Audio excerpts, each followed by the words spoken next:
time for winning, because that's what we talk about here in Victory Talk. Let's get into this episode. It's about to be tremendous, amazing, spectacular, stupendous. Let's go.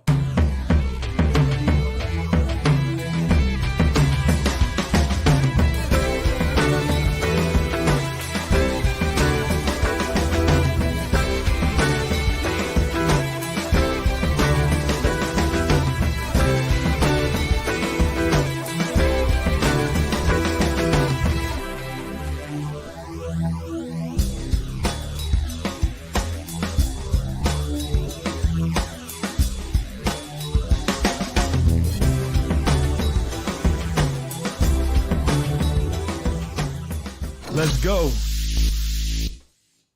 Let's go. Let's go. Did you hear that? No. Nah. Yo, what up? What up? What up? What up? You know what it is, man.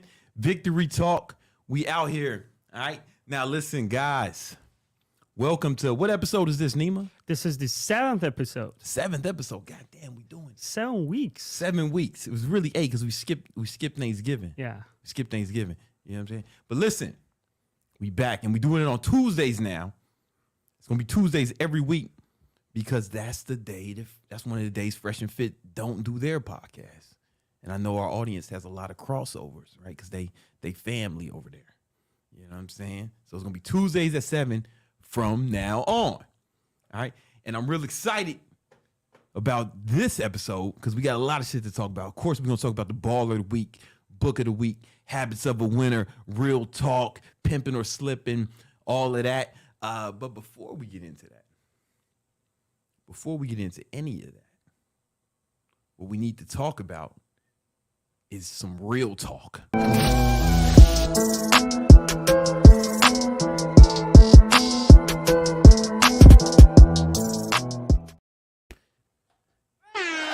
know what it is. Real talk. All right, again, this is what we're doing. From now until Christmas, we are coming out with a brand new course. I'm coming out with a new course at the top of the year. It's called Baller Mindset. And it's going to be 100% free. All right. It's going to give you really everything you need to know to build the mindset and mental fortitude necessary to get a bunch of money, to make a bunch of paper, right? And to make millions. Like, you got to remember, I come from nothing. I come from the south side of Chicago, right? Where Chief Keef and them are from, you know? And was able to make a shit ton of money, millions of dollars, multi-million-dollar businesses. And I did it, but what really it took was a mindset shift. And we talk about a lot of aspects of that here in Victory Talk every week, all right? But the new course, Baller Mindset, is going to be 100% free. But here's the catch. If you want it for free, you have to make a donation to Toys for Tots.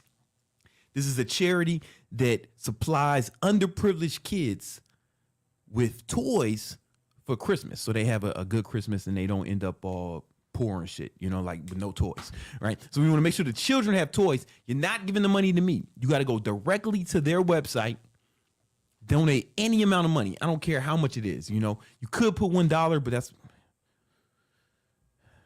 come on. You know, as much money as whatever's in your heart and in your wallet. All right. Donate that to the Toys for Tots program and just email us your receipt and you'll be on a list of people who are going to get the Baller Mindset course for free. 100% for free. This is definitely going to be the best thing I ever put out, the best content I ever put out. So I know a lot of y'all have done it already. Type in the comments if you've already donated because we've raised a lot of money for the Toys for Tots Foundation, and is helping these children get some toys for the holiday season. That's why I'm wearing these Santa Claus shirts. You know what I'm saying? That's why I'm wearing these Santa Claus shirts, right? Because I'm Black Santa Claus out here. I'm Black Santa Claus for the season, and y'all my elves. Y'all my little elves, and we gonna work together to give the children. To get the children some toys, right? But at the same time, you're going to get a free course, Baller Mindset. I'm leaving it all on the field with this one, man. It's going to be my best content I ever put out. I promise you that. How do I know that? Because everything I put out, everything is better than the last. That's how I know. because I keep getting better. I keep getting richer. I keep learning more. You know what I'm saying? And we want to help y'all do the same. All right? So make sure y'all do that. I know a lot of y'all have done that already. All right? And if you need to get some money now, if you want to improve your life right now, you don't want to wait for the Baller Mindset course to drop, we got a free course right now in the Victory Unit, in the Discord. It's called High Value Alpha Baller. Click that link, join the Discord. It's free. Get the High Value Baller Alpha course. And I'm going to be putting more free courses in there, mostly stuff that I used to sell back in the days. I'm just going to put it in there for you guys. We just haven't done it yet. But we do got one in there right now, and it's probably the best one. I know a lot of y'all Victory Unit members right now. I know there's a lot of Victory Unit members in here right now. You know what I'm saying? So that's what's up. That's what's up. Listen, we built a really good community. There's over 1,000 members, right? We've only been doing this for a little bit, and the only promo I've been doing with it was this podcast, and we just gonna keep growing them numbers, man. We're trying to build a unit of elite champions, of elite men. And some people were asking me, they were like, yo, Brandon, why are you putting out all this free stuff, giving out all this free value, tons of free value on the podcast? You're giving out tons of free courses. You got High Value Alpha Baller in the Discord. You're helping people in the Discord every day, and you're coming out with a new course. Why are you doing this? I'll tell you why. Because I'm trying to develop a product called Thought Repellent. Thought Repellent. And the way it's going to be used is I'm devising a spray that only thoughts find repulsive, right? Because I need to find a way to keep them off me, right? But this is going to take so much money for R&D, right? It's research and development. It's going to cost so much money to actually distribute it to the masses, right? I need to be able to make money off of this product. I want to make it for me, but I don't want to lose money making it. I want to make money making it, right? But the problem is it's not a big enough market for Thought Repellent yet. But here's the thing. Once you join that Discord, all right, and you watch enough Victory Unit content, and you watch enough Victory Talk podcast, what's going to happen is you're going to build your muscle.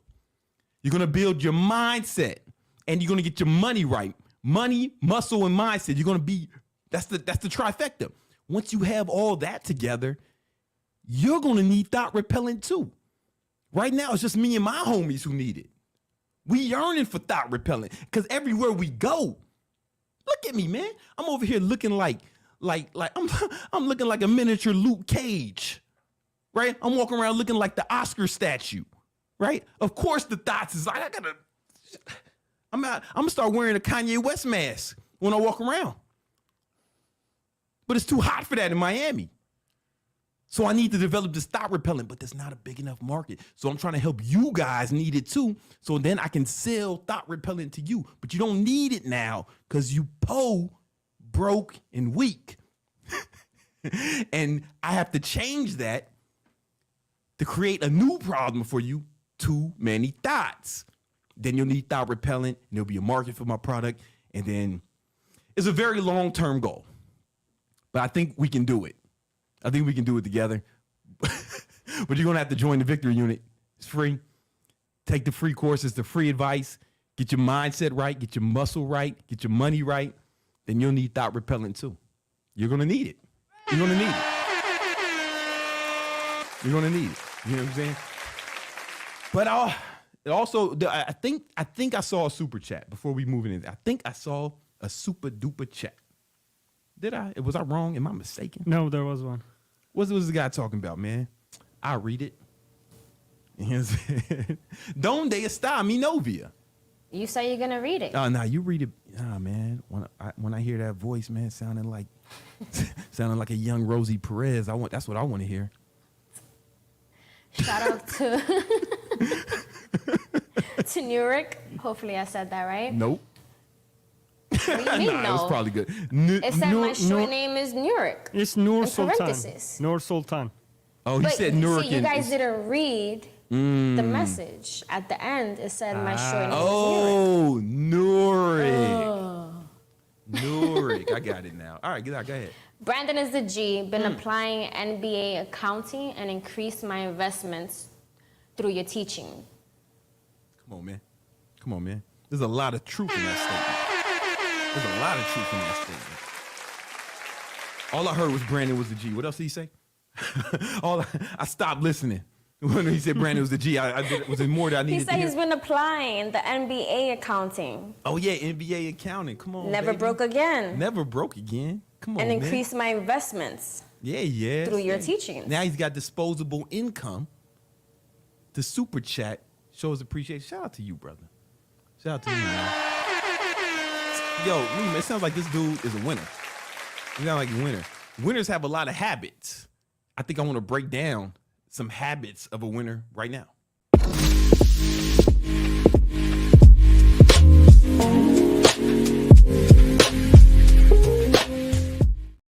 All right, man. Habits of a winner. You know what it is. I got to break out my trusty iPad. You know what I'm saying? For this one. Habits of a winner. All right. I know a lot of you guys have goals, dreams, things you want to accomplish. You want to make some of yourself in life. But the truth is, most of you will fail. Right? Because most people suck. Most people are fucking awful. They suck at almost everything. Right? The beauty of that is it's really easy to be above average as long as you don't suck. So how do we make sure you accomplish your goals and you don't suck? Well, let's go for it. Let's break some of this down. I think there are 3 steps you need, 3 things you need to be a straight up winner, right, in life. I don't like the way that triangle looks. Hold on. Let's try it again. All right. 3 things you need. 1, the very first one. Well, I'm going to break down all 3 of them. 3 things you need. These Doritos I'm drawing will represent the 3 things. All right. Make that a little more legible. All right, cool. All right. So first of all, the first thing you need is what? Effort. Effort. Now, everybody kind of knows that they need to put in effort to accomplish their goals. Anybody who thinks they're going to just get rich quick or shit is just going to be easy is full of shit, right? And anyone who tries to tell you that you just follow their plan and you'll get rich quick and it'll be easy is lying to you, right? Or they're just trying to sell you something, or they're trying to get you in on their scam, right? And the reason they do that is because it's easy to sell suckers on the idea of things being easy, right? If somebody says they got scammed, usually that scammer said, hey, this is going to be easy. You won't have to do anything, right? And then the person fell for that, right? The problem is you wanted it to be easy, right? If it was easy, everyone would do it, right? So here's the thing. What kind of effort do you need to be put in? Like the quality effort. You cannot fail if you go 100%. I mean, all out. Think about the goals you've had in life that you did not accomplish. Did you kind of want to do them, or did you have to have them? Did you try to accomplish the goals, or did you go all out? Right? Did you half-ass or did you whole-ass? Right? I know the answer to that. Right? Because if you would have went all out, you would have accomplished that thing. Now check this out. Let me give you an example. Let's say there's a bug in your house. Your house. Bugs can't make it all the way up here to the penthouse. Right? They don't have, evolutionarily, they're not made to come this high above you motherfuckers, right? But they might be in your house, right? So let's say there's a bug in your house. Boom. This motherfucker's running around causing havoc. Let's say you try to kill him, right? You try to kill him. Remember, listen to the words I'm using. Let's say you use a fly swatter. You get a little fly swatter. Hey, I'm gonna kill the bug. Or maybe you try to hit him with your with your shoe or something, you're going to try to kill him. Things you might miss, right? You might miss. Now, let's say instead you decide, hey, I'm not going to try to kill this motherfucker. I'm going to make sure I kill him, and I'm going to drop a fucking bomb on the building. Right? I drop a bomb on the building. I know for a fact I'll kill the bug, right? That's a crazy example. I know I'm a crazy person. But here's the point. The point is, you need to be thinking about your goals. What amount of effort do I need to put in to make failure impossible? Right? Most people think, hey, what do I need to do to accomplish this goal? Hey, I'll get a fly swatter and I'll try to kill the bug. Fuck that. Drop a bomb on the building, or at least fumigate that motherfucker, right? Do whatever it takes. You need to put in the amount of effort that will make failure impossible. Remember this, write this down. Commit it to memory, tattoo this on your brain. Losers put in the amount of effort they think is required to try to accomplish the goal. Winners put in the amount of effort that will make failure impossible. So think about what it is you want to accomplish. Think about it. And then think about, what amount of effort do I need to put in to make it impossible for me to fail? Some real shit. Gun to your fucking head, bro. You got to hit your income goal in a month. However, you still got to sleep 7 to 8 hours. You can't ignore your girl, and you can't ignore your family. What do you do? What do you do? Think about that. Write that down. Write down the answer to that. And do that. And do that. And you will accomplish your goal. I have yet to see somebody go 100%, put 100% effort and lose. I just haven't seen it happen in the real world. The only way it can happen is if that person is not what? Consistent. Right? If that person is not consistent. I know my handwriting sucks. Don't worry about it, man. Just fucking listen to me. All right? Because some people will go all out for a day or a week. Right? But what if you go all out every day? For how long? How long should you do that? Until you accomplish the goal, right? Until you accomplish the goal. All out every day. I'm telling you, persistence is undefeated. Remember that. Write that down. It's another writer downer. Persistence is undefeated. You cannot lose if you go all out every day until you win. What is all out? The amount of effort that will make failure impossible. How often should you do it? All the time. How long should you do that? Until you win. You cannot lose if you do that. I swear to God, you cannot lose if you do that. I've never seen it. And if you're out here failing and shit, losing, taking L's, this is why you're not going all out. Right? And you might say, oh man, I can't do it. Or you have a bunch of excuses. Shut up. Shut up. Right? Because here's the thing. The reason you're thinking about making some excuses like a bitch, right? It's because you've been doing this shit your whole life. Right? Doing what you thought would work. And then you've been failing sometimes. And what happens is that failure kind of stains your soul. Right? That failure stains your soul. And then you start it starts to introduce doubt and pessimism into your, not only your life, but your personality. And then you start to come up with excuses. Oh, well, I didn't have it because of the economy. Oh, because of Obama. Oh, because of the immigrants. Because of Trump. Because of the blacks. Oh, because the white man's keeping us down. You'll come up with all types of excuses to justify your own failure. But a motherfucker like me is going to win no matter what. Because I'm putting in the effort, the amount of effort that would make failure impossible. I don't care who's president. I don't care if all the immigrants come around, right? I don't care who's trying to stop me. I don't give a fuck about nothing. I'm going to win no matter what.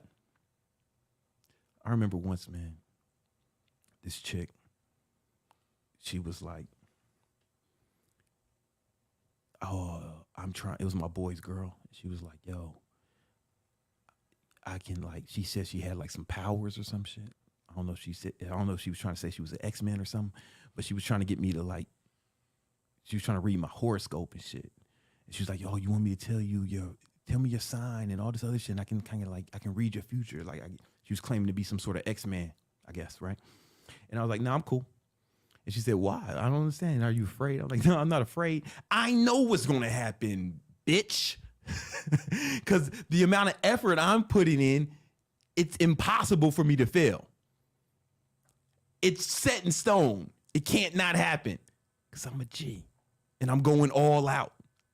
You know what I'm saying? Because I'm putting in this kind of effort. It does. So I don't give a fuck about what the horoscopes say. I don't give a fuck where the moon is this month.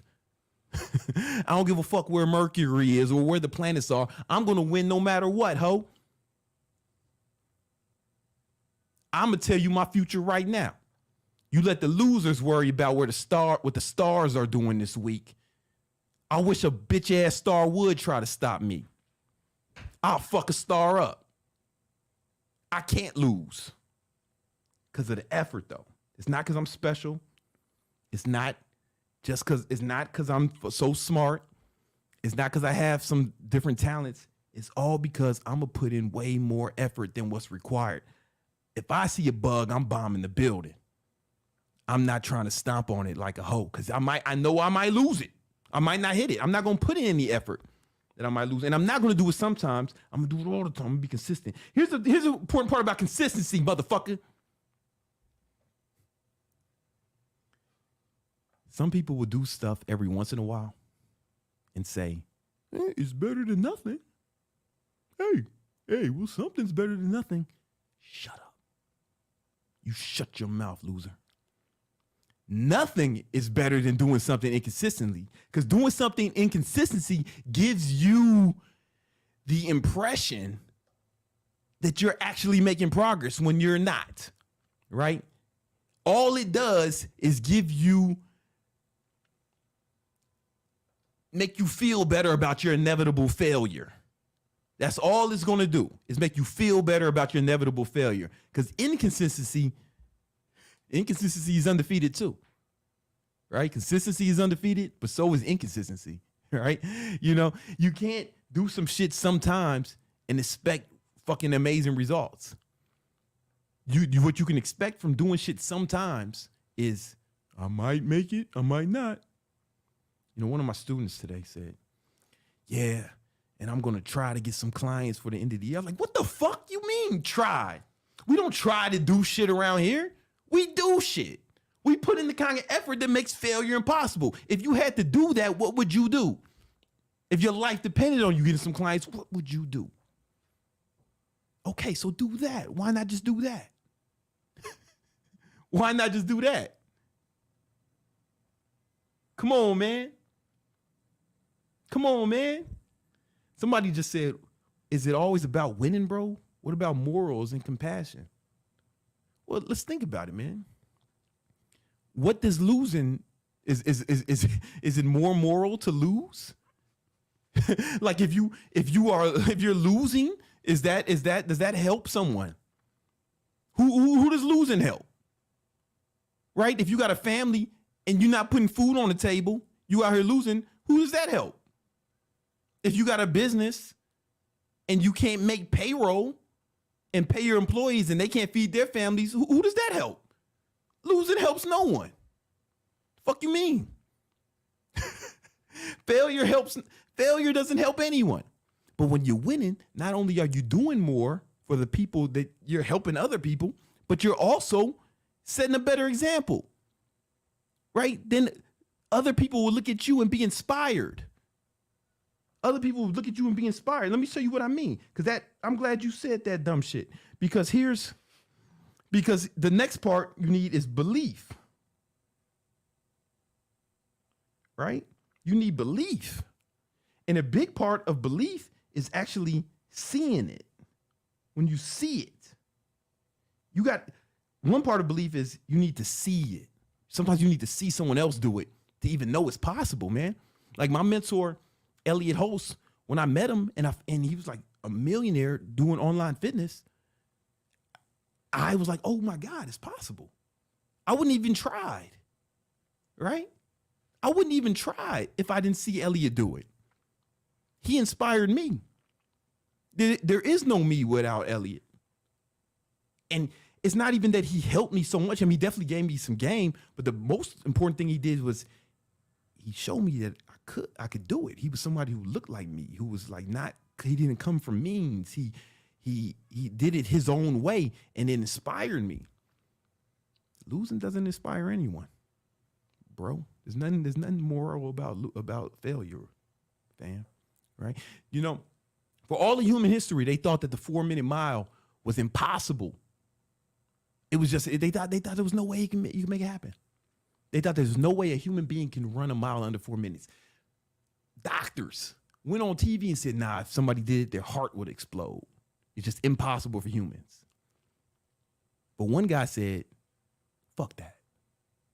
And his name was Bill Buckner, right? No, I'm sorry, not Bill Buckner. That's another guy. Who's the guy who broke the 4-minute mile? Damn, I just said it this morning. Who broke the 4-minute mile? Why can't I remember his name? Now I feel stupid. When we edit this for the clips, we're going to take this part out. So it looked like I just had it. Roger Bannister. I knew I had it, right? Roger Bannister said, fuck that, right? And then he went and he had an event. It was like some race. And he won the race, obviously. And then they announced the time. He said the winner is at 3 minutes. And they said 3. As soon as they said 3, the whole crowd erupted. They couldn't believe, because they knew that was under 4 minutes, right? As soon as he said 3, the crowd erupted because he had did something that everyone thought was impossible. Now, here's the beauty of that. He only had the record for about a month or two. Then someone else broke it. Then a bunch of people broke it. Then hundreds of people broke it that same year. It wasn't a big advance in human evolution. Nah, what happened was people saw it and then they started to believe that it could be done. So they actually tried, right? And that's why you got to believe it.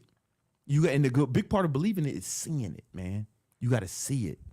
Sometimes you got to see it happen to believe you can. You know what I'm saying?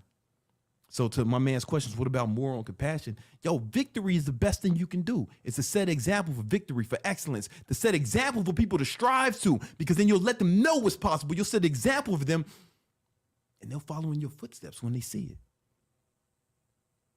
It's a beautiful thing. It's a beautiful thing. I mean, and humans are hardwired. Like, we celebrate the champions, right? Little boys and girls hang posters of them on the walls. We build statues to these motherfuckers, you know? We make movies about them, write songs about them. Nobody's doing that about the losers, man. The most moral, compassionate thing you can do is set the example for victory for the people around you and the people who, in your life, or the people on. Look, man, come on, man, right? But then some of you might be thinking, some of you might be struggling with confidence. All right, you might think you need more confidence. I'm going to tell you, you don't. What you need is courage. I know my handwriting is bad. Don't worry about it.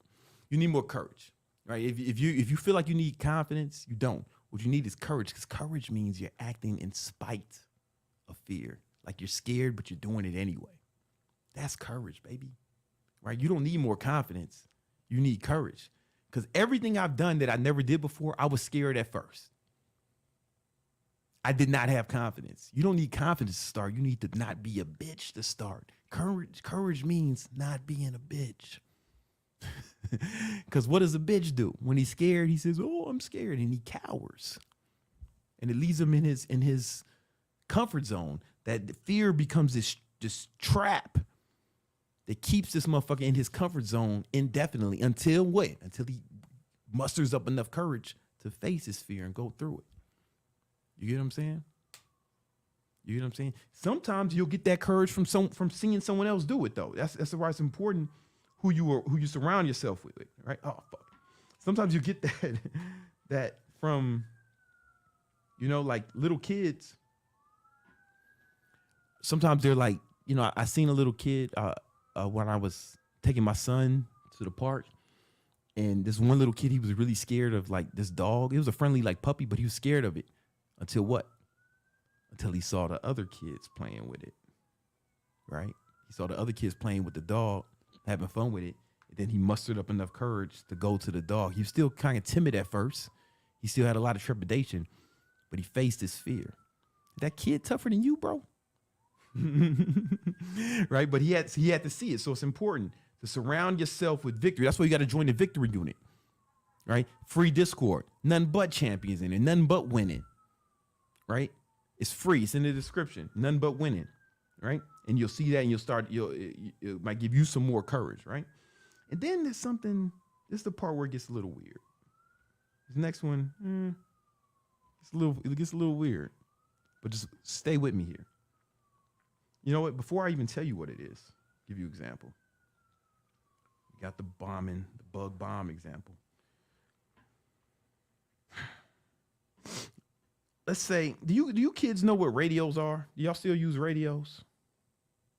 I don't know. Back in my day, we used to have a radio. Sometimes they call it a boom box.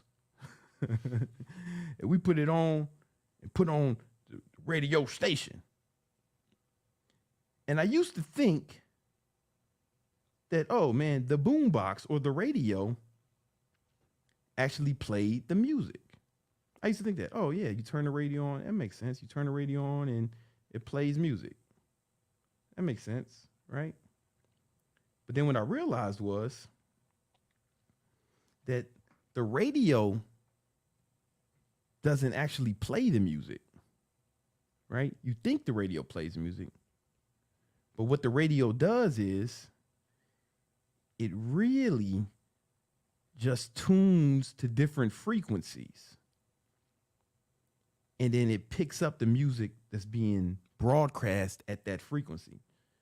Some of you are like, yo, Brandon, what the fuck are you talking about, right? But walk with me. Just walk with me. It's going to be important, right? So it's playing the music, right? But the music is coming because it tunes to the frequency. So like if you're in New York, you put on 97, right? What are you going to hear? You're going to hear hip hop. You turn it to 105, you're going to hear pop music, right? It just tunes into different frequencies. Now, let me tell you why is this important? All right, check this out.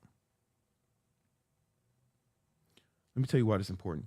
Let's say, have you guys ever met a motherfucker? You guys ever met a motherfucker? Let me make this smaller.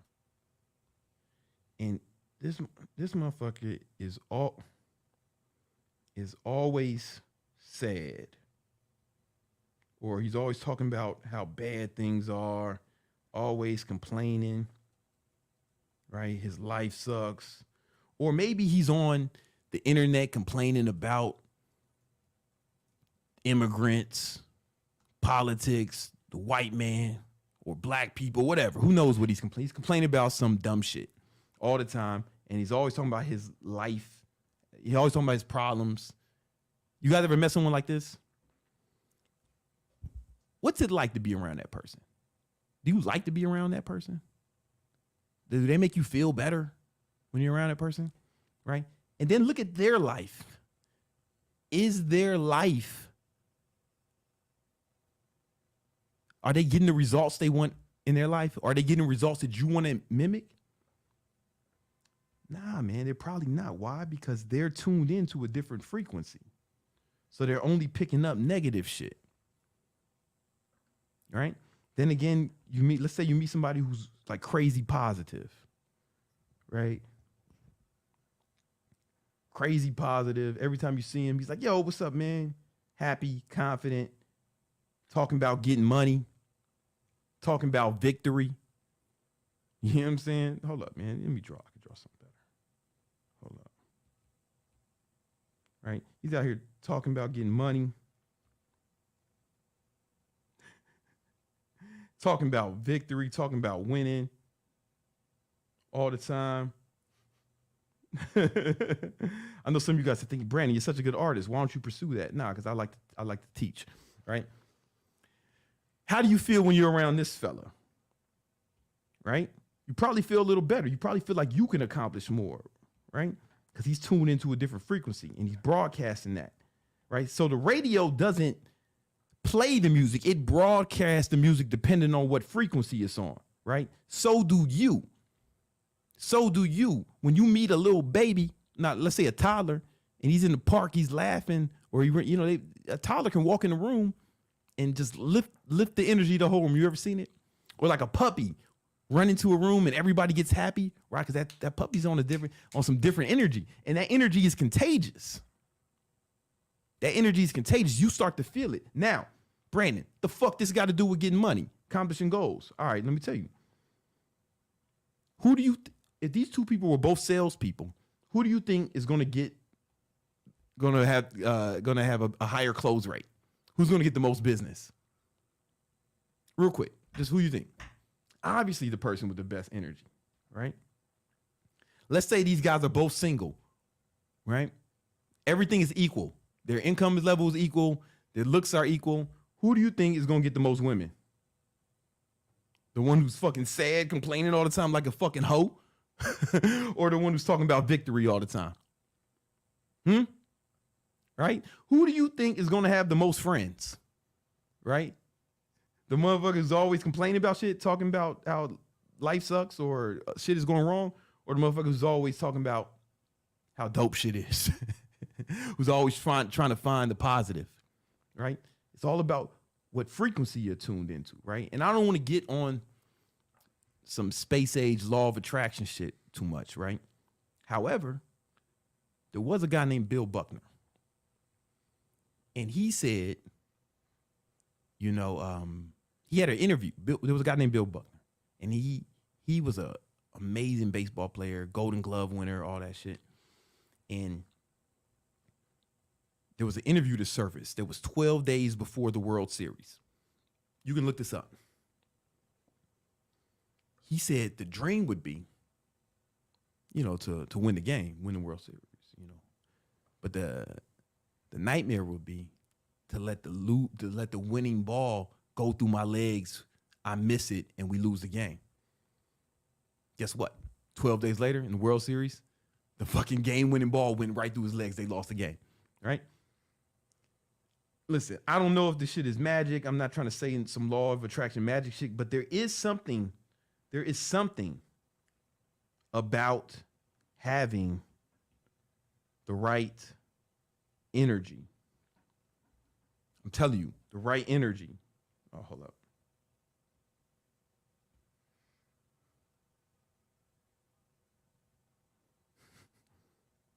Nah, fuck, let me start that. Look, man, listen, bear with us. We're still learning how to pod over here.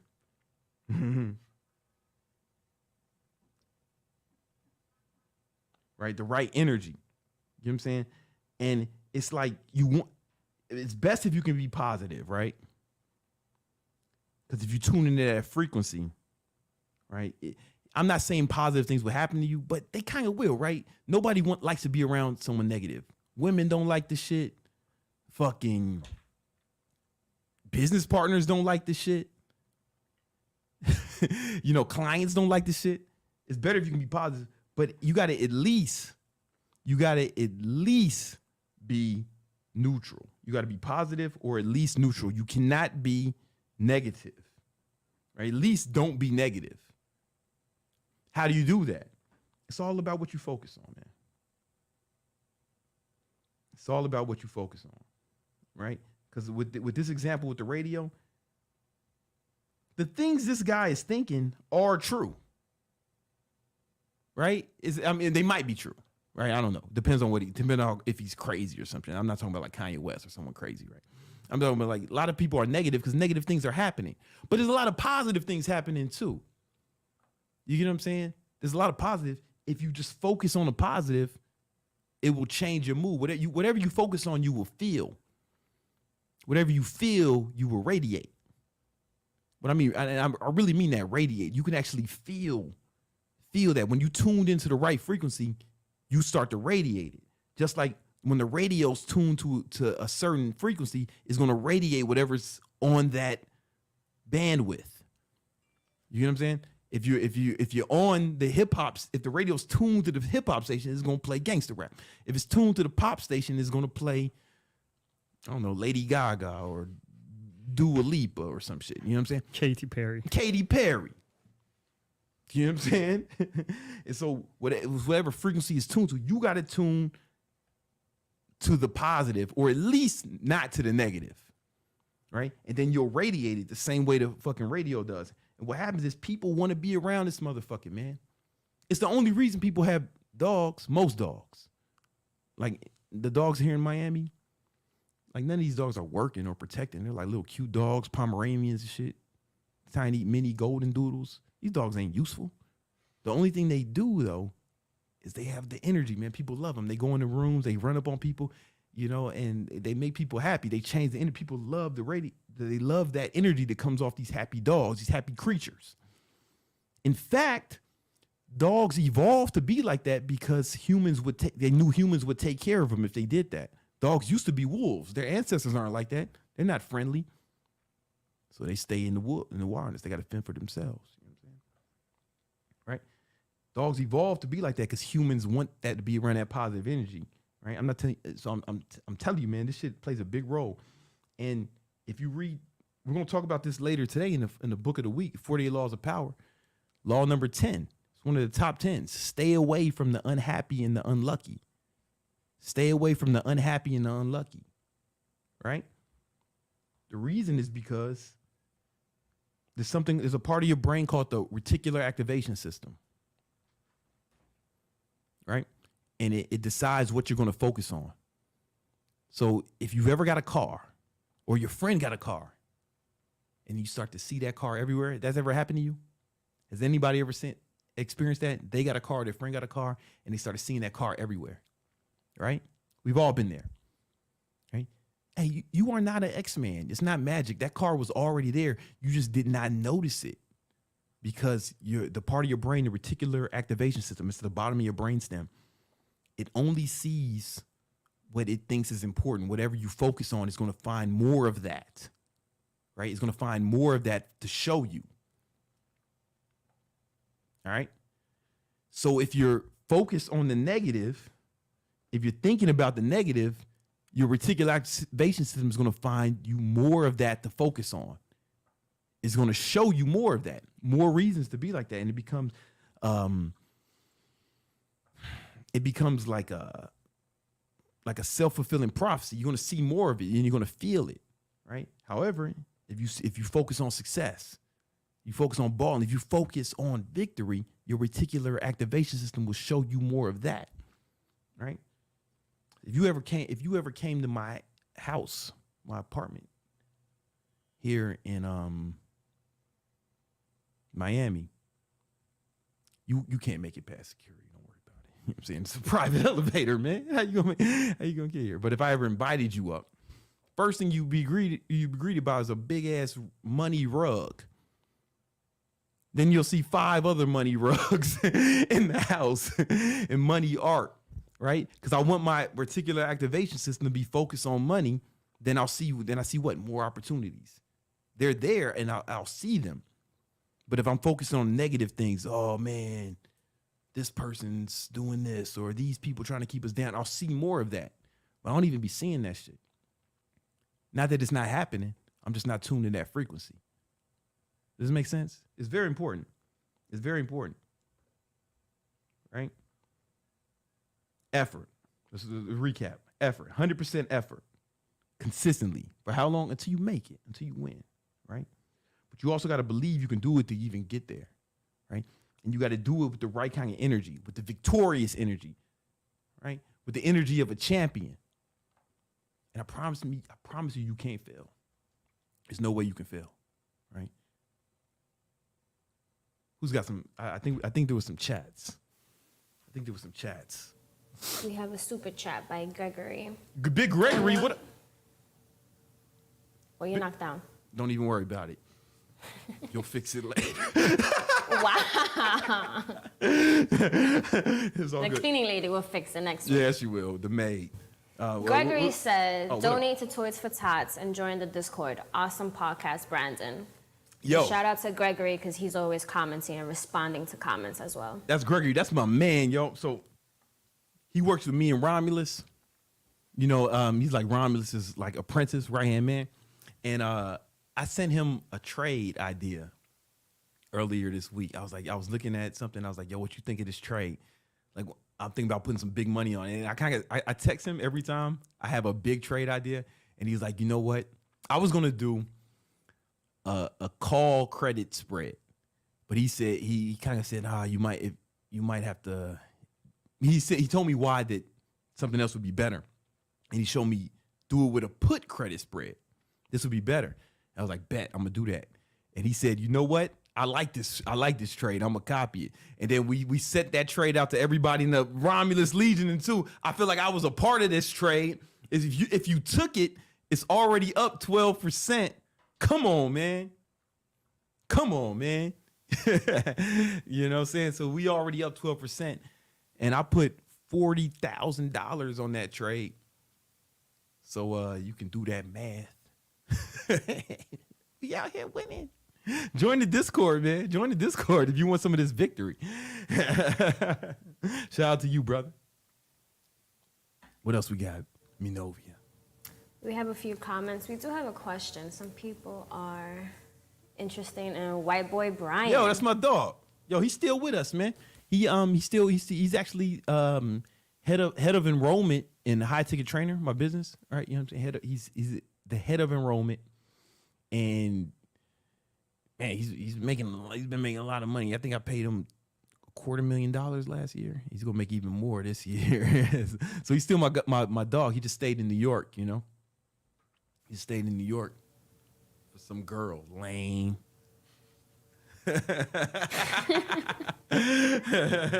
Tony Stark donated $5. How much time should I spend at the gym every day if I work a physical job for 8+ hours? Well, I don't know what your goals are, Tony Starks. You know what I'm saying? I don't know what your goals are. I don't know what you're trying to accomplish. And, you know, physical can mean different things to different people. Like I used to work for a movement company. That might be at the higher end of that. You know, I've also done construction, which might be at the higher end of physicality. Maybe you're doing something like that too. I don't know. Right. So there's a lot of variables. You know, this is not advice. What I'm about to say is just bro science, right? So if like before any of the YouTube nerds want to make videos about what I want to say this is just bro science, right? But I think the human body can adapt to a lot more than we believe. Like the human body will adapt. And I found this out, man. Like me and White Boy Brian, we did 90 days of squatting. We had to squat every day, and we both had to get new pants after that 90 days. And it was weird because the literature and the data would tell you, oh, you need to rest, you need to prioritize. But we just said, fuck it, let's see what happens, you know? And we adapted, you know? And that was back when I was natural, before I was on TRT, like years before I was on TRT. And I don't know, man. It's like you'd be surprised what your body will adapt to if you throw it at it. You know, I think, excuse me. You know what? Here's the thing. Only those who go too far find out how far they can go. You know what I'm saying? Like, how do you know how far you can go unless you go too far? Right? So I'd say try to go too far first. And then scale back from there. Yeah, that's good. That was good advice, I think. I like how Priceless Ambition took advantage of what you said and gave a more precise question. How many hours should one spend reading, studying business compared to to taking action, actually building it. I'm thinking 5 hours of study and 15 hours a week of actually working on it on top of my 40-hour job. What do you think? Price is ambition. The name speaks volumes, brother. The name speaks volume. I think, an hour a day of studying is good. That's what Brian Tracy recommended when I was younger. I read a lot of books by Brian Tracy, and he said an hour a day was really helpful. If you do that over a long enough period of time, study for an hour a day, then you'll after like 10 years, you'll be like an expert in your field, But I'll probably take it more than that, right? So let me tell you something. I remember there was this one year, it was 2018 or 2019, and I needed to make a lot of money for a reason I can't tell you, right? But I needed to make a lot of money. It was nothing nefarious or anything. I just needed to make a lot of money. So I went all in on some sales stuff, and I was doing sales calls like 8-10 hours a day. But what I did was I totally immersed myself in all the sales material I could find. So I got a bunch of different audio books. As soon as I woke up, I had some headphones that were waterproof. Boom. As soon as I wake up, I'm listening to sales training shit, right? Put in my ear while I'm showering, while I'm getting ready, while I'm getting dressed, while I'm in the gym, right? While on my way to the office, at my lunch break, when I'm taking lunch, I'll listen to more sales shit. If I had to go out to the store for a walk, had to go to CVS, I'm listening to sales shit. And then after work, on my way to the gym, I'm listening to sales shit. While I'm working out, I'm listening to sales shit. As I'm getting ready for bed, I'm listening to this. I just totally immersed myself in that shit. And I still do a version of that today, like now. So I'm kind of always listening to an audio book, or always listening to a podcast, or always listening to something that's going to help me go to the next level. The only time I listen to music is when I need to change my state for whatever reason. If I'm in like a mood that I don't want to be in, I need to tune into another frequency, right? If I feel like I'm not vibrating right, if I need to change my vibration, right, I might put on some music that I feel like it changed my vibration because it's helpful in that regard. But it's not always. I'm not always listening to music. I'm most of the time I'm listening to some sort of audio book or some knowledge. So I probably get way more than an hour a day. But just reading, probably an hour, 90 minutes. I try like that. Like, babe, you see me in my headphones all the time, right? Like, how often do I have my headphones in when I'm just walking around and doing stuff? Literally all day. All day. I mean, unless I'm talking to you, Besides, baby. breakfast. Unless I'm talking to you. And on the podcast. But after this, when I shower, I'm gonna have headphones on, listening to podcasts in the shower. Come on, man. Like I'm always learning, always trying to get better. If you're not getting better, you're getting worse, right? So you can add that to it, and then you can get a whole bunch more hours. That's actually a pro tip, bro. Hey, thanks for that $20, man. Shout out to you. Come on, man. Are there more? I think it's ready for the next segment. They're ready for the next segment. We only got 5 minutes because my homie Romulus is gonna come in. Okay. All right, no, we can do it. Because you know what?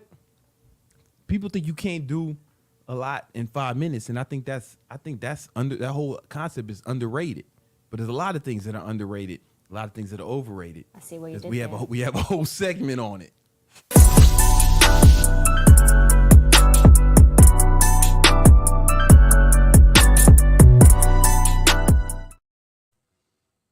Underrated, overrated. All right, guys. Here's some of this underrated. Oh, you spilled the beans. I was gonna build it up a little bit. It's all good, man. Listen, we learning. We still learning, man. We podding, baby. Naps, man. Naps. I think naps are underrated.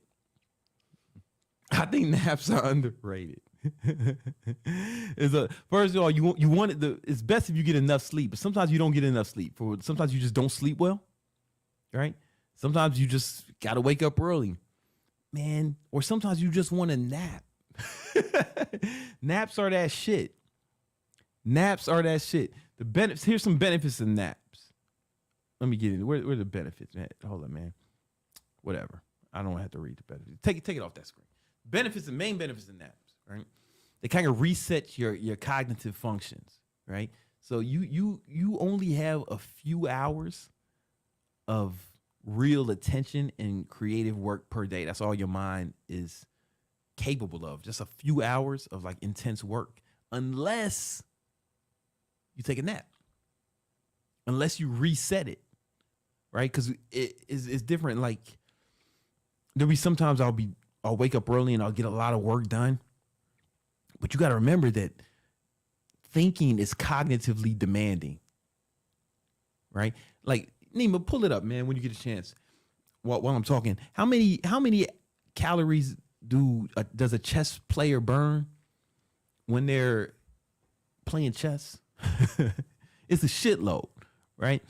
What people don't understand is that your brain uses a ton of glucose and burns calories, right? Your brain is 20%, is like 5% of your body mass, but at rest, your brain uses 20% of your body's energy, right? So what you got here, man? What does it say?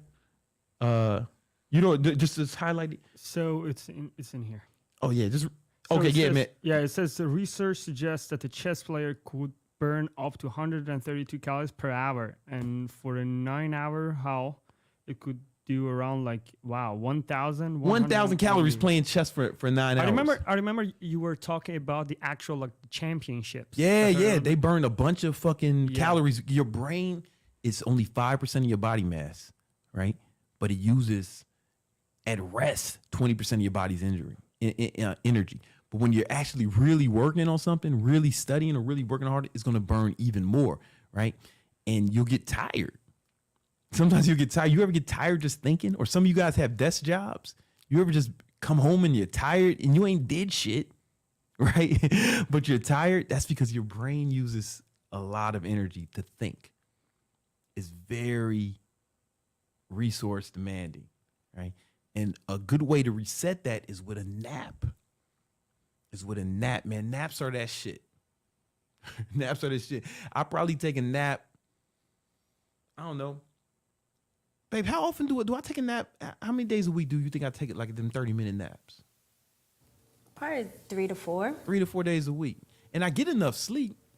It's just, man, I'm over here thinking. I'm planning. I'm strategizing. I'm playing chess in life. And sometimes your brain gets tired. You just need a nap. And what I find it does is it resets. And so I get like more hours of like cognitive function and energy. I suggest you all try it, man. Listen, if you have a regular job, you're not gonna be able to do that shit. You know what I'm saying? But if you work from home or you get the opportunity, you can find a way to nap. I used to take Uber naps. So what I would do when I would go somewhere, like if I knew it was going to take like more than 40 minutes, I don't suggest women do this, right? You might get kidnapped or something, right? You know what I'm saying? But ain't nobody going to kidnap me, right? I would keep a little, this is when I was like sleep deprived too though, right? I was keep one of those neck braces that people use on the planes, you know? Keep one of those and an eye mask or like my shades, and I'd put in my noise canceling headphones and play white noise. And I would take a little quick nap in the Uber, like on the way to eat. I used to do that shit all the time. And maybe you could do that shit. I don't know if you could do that at work. I don't know. But if you can find a way to get a nap in, once you wake up, man, I'm telling you, you'll have a lot more time to do productive work.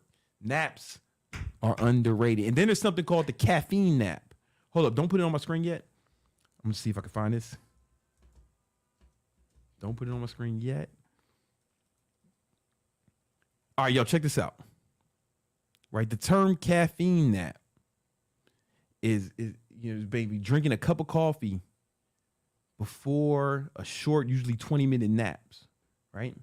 The coffee is believed to energize levels more than just drinking a cup of coffee. I don't want to read all this. I don't want to get on this shit. But what I do is I'll take a shot of espresso, right before I go to sleep. But I can sleep fast. I'm good at sleeping. Take a shot of espresso. And what happens is it takes about 30 minutes for the caffeine to actually go through your bloodstream. So by the time you're done with the nap, the caffeine starts rushing through you and you're ready to go again. It's that shit. Google it if you want to know more about it. But listen, man, we got to get into the fucking market recap right now, man. Before I will talk more about sleeping. We got to get into that market recap. Let's go.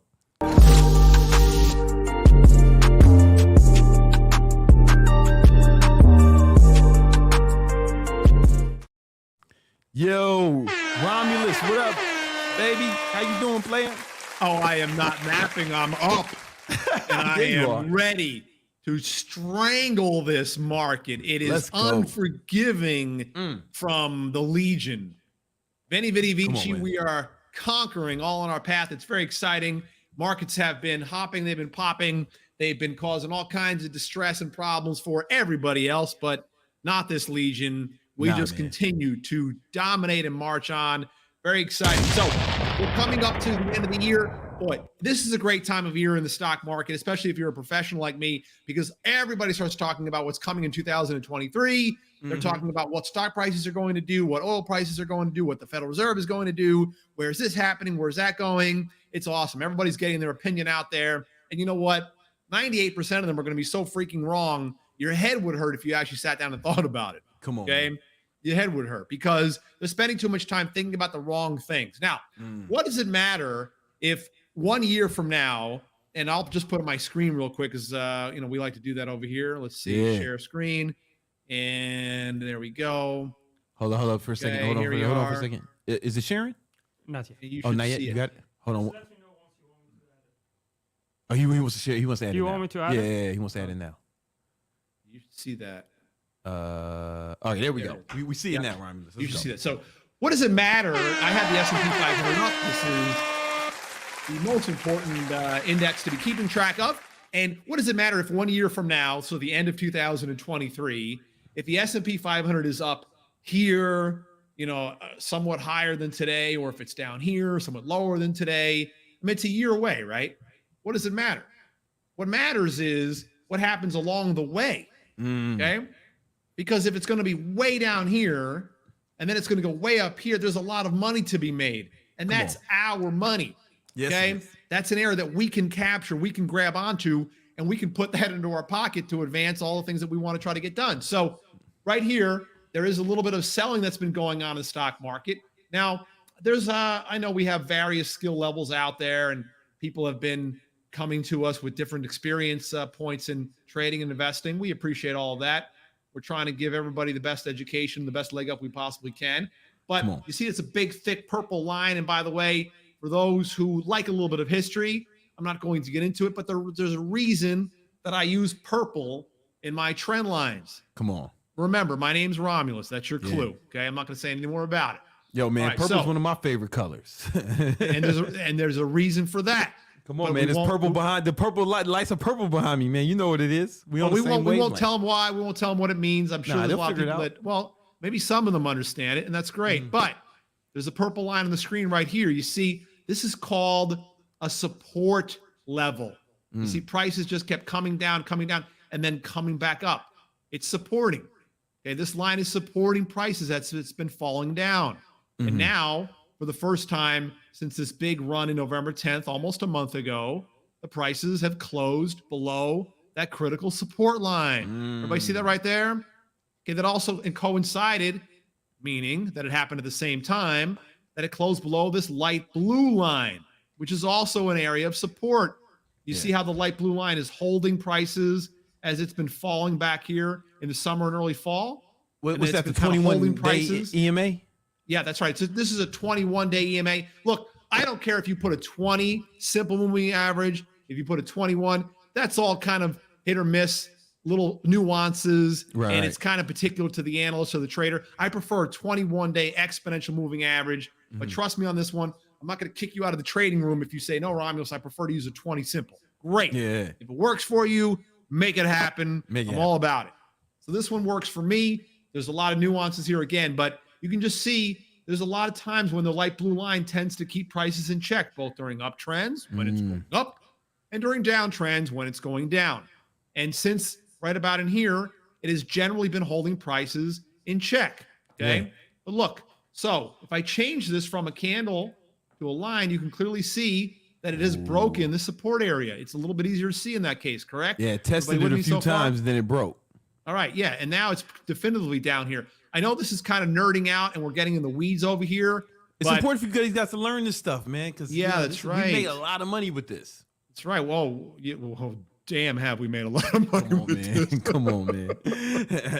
I'm going to talk about that in a minute. How much? It's kind of ridiculous. Look, I don't know why all the other traders and the investors in the world just don't show up in our backyards with their money and drop it off. They need to just stop. All the traders, they need to just drop it off in our backyard because we're taking it from them. They might as well just save themselves the anxiety and the trouble of going through the trade. They can just deliver it to us. But anyway, so the entire stock market doesn't look exactly like this. It's not as if everything looks the same all the time, but I'm going to show you something here. Okay. This is a group of the small cap companies, small stocks. Look at that. We'll draw, you know what? We're going to draw another purple line right here. Okay. I'll show you that. That's a definitive break. And that happened in the last 2 days. Okay. Now let's go to the finance sector. Okay. Also, another purple line will come in handy right about here. Now it busted down below all this. So what we're showing is some of the stock market, still not all, but some of the stock market is taking out this confluence of these higher prices, this topping area in here. You see that? Yeah. It's taking them out. All right. Now the Dow hasn't done it yet. It's still kind of holding above it, barely, but it is. You see that right there? Yeah. It's right on that support line right now. That's where it closed today. It hasn't taken that out. Again, let's go back to the S&P. The S&P has now very lightly taken this out. The Russell 2000 has powerfully taken it out. And the finance sector, which is critically important to the stock market, the banks and the finance That's where the money companies. is. That's where the money is. That's where the money is. Yes. So it is powerfully taken it out. The Dow, not quite yet. Let's check the NASDAQ. NASDAQ, not quite. You see that still holding in there? Still holding in there. Let's check the NASDAQ 100. Still holding in there. So it's a little bit of a split here. But the most important index being the S&P 500, this has broken it. Now the small caps as well. I think what we're going to see over the next, it could be several weeks, but it could be just a few hours tomorrow, where the rest of the stock market follows the Russell, follows the S&P 500, follows the financial stocks, and starts to head lower over time. Now, remember, since I've been coming on this show for the last several weeks, what have we been talking about? You've said new lows. The rising probability at the S&P 500 between, back in 3-4 weeks ago when we started all this to sometime between now and the end of March, that those early June, those mid-June lows are going to be taken out. Okay. Cool. So that's right about over here. Now, for those who didn't believe me before, now that you start to see this selling coming in, you're probably starting to believe me, aren't you? Yeah. Okay? And that's powerful selling, man. That's two. Look, so the market goes down 3 days in a row, here. And look, the last 2 days, volume jumps. Then it goes down again today, volume jumps. What does that mean? It means more people are interested in selling, and they continue to chase prices lower. That generally endeavors more selling. Maybe not the very next day, but over coming weeks, it happens that way. So let's back up just a second before we get into the future recap, which is always my favorite part of the week, by the way. Yeah. Because then I get to think about what's coming next. Right? Come on, man. Let me show something real quick. Like, I just want to show you again. Last 3 months. What camera should I put it on? This one? There you go. Can you see that? I see it. Yeah. I see it clearly. Oh, in front of my face. I'm trying to cover up the mouth. Last 3 months, like 59, almost 60, just under 60% profit. You know what I'm saying? 60% return on my trading account. And it's, Romulus is basically, it's because of Romulus. I'm covering up the actual amount, but this is real. Like, it's not a screenshot. This is like my Webull account. You know what I'm saying? Yeah. Imagine 60% in 3 months. Come on, that's amazing. And I'm going to show you right now. I got a text, everybody, from Brandon. It was Friday morning, the day after Thanksgiving. And remember, the market was only open half that day because of the holiday. Yeah. And it was, 10:30 in the morning. The market was right here. Okay. It's right down there. He said, what do you think? Buy this. And by the way, this thing that we're talking about, that he and I had the conversation about, this is a basket of stocks. It's a security that goes up in value if the stock market goes down. You understand? So he was thinking, hey, what do you think about buying this thing? I said, well, you've seen my positions. You know that I've been building a negative bet against the stock market the last couple of weeks. Yeah. And he bought it and then, took this one a little bit, but then boom. Yeah, man. Okay? All money right in his pocket. So Then last Thursday, as in not even a week ago, we're playing this. This is the ETF or the basket that covers the entire S&P 500, the whole 500 stock universe. And we see it kind of trending up, and up. And then on Thursday, as in just 5 trading days ago, we took a fat options bet against this. Yeah, we did it Thursday mid-morning, and by the end of Friday, so we're talking like 30 hours later, we had doubled our money on that trade. Oh yeah, I can show you the text. Can I show you the text? Yeah, go ahead. 100. We made 100% in 30 days. In 30 hours. I thought I did something wrong, but I did it right. You know, I did. Yeah, right. You were like, did I do this right? And you know what I'm saying? It was And I looked at it. Yep. This is it, right? Yep. That's it. So I like double my money on this trade. Yeah. And we entered a total that Thursday of 4 trades. Yeah. We exited all 4 of those trades on Friday. And 3 of the 4, they were all winners. 3 of the 4 were just, nice average winners. Okay. Just 20. I put $10,000 on it. Yeah. But the one doubled. Okay. So yeah, that's what I'm saying. That trade, $10,000. I doubled it. $10,000. Right. In 30 hours, everybody. Come on, man. Okay. So then this morning we get to work and it's just business as usual. I mean, he's working out. I'm getting back, doing some writing, doing some thinking, just kind of analyzing and playing with my dog, chilling out a little bit. I thought, you know what? Let's go big on something. Let's do it. Let's get big on this. So I got a text, a trade idea, a text from my associate Greg. We've been talking about this and working through this for a little while. He organized a nice options trade. Boom, pulled the trigger. I made 27% on that today alone. Yo, I was a part of that trade, Romulus. That was big. Because I hit Greg up and because I was saying, what do you think about this? But I was doing it with a call spread. And, right. and, so we and did Greg said, nah, it would be better if we did you did the put spread. Yep. So that's what we did. And then he spread. said, I actually like this one a lot. And then so like I feel like I contributed. You did. And I told you this months ago, and you kind of downplayed your experience and skill levels. I said, look, this is a powerful combination with the 3 of us working together because we come from different angles. Yes, I've been doing this 28 years. I've been through every kind of market.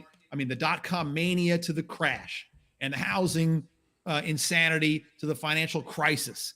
And then the 12-year bull run and the cryptos and everything else under the sun. I've been through it all. I've traded through it all. I've managed multiple millions of dollars. I've posted double-digit returns. On and on it goes. I mean, I called the very top of crypto, called the top of the bond market, called the top of the stock market after the longest run in the longest bull run in equities in human history, all that stuff. Okay. But it doesn't mean that I can't get better. It doesn't mean that these skill sets can't be refurbished and improved. And that's what we're showing here together, everybody. That's what Victory Unit's all about. So if you are not in the Victory Unit Discord, come on, man. You need to take a step back. You need to look in the mirror and you need to ask yourself right this second, what do I really want to do with my life?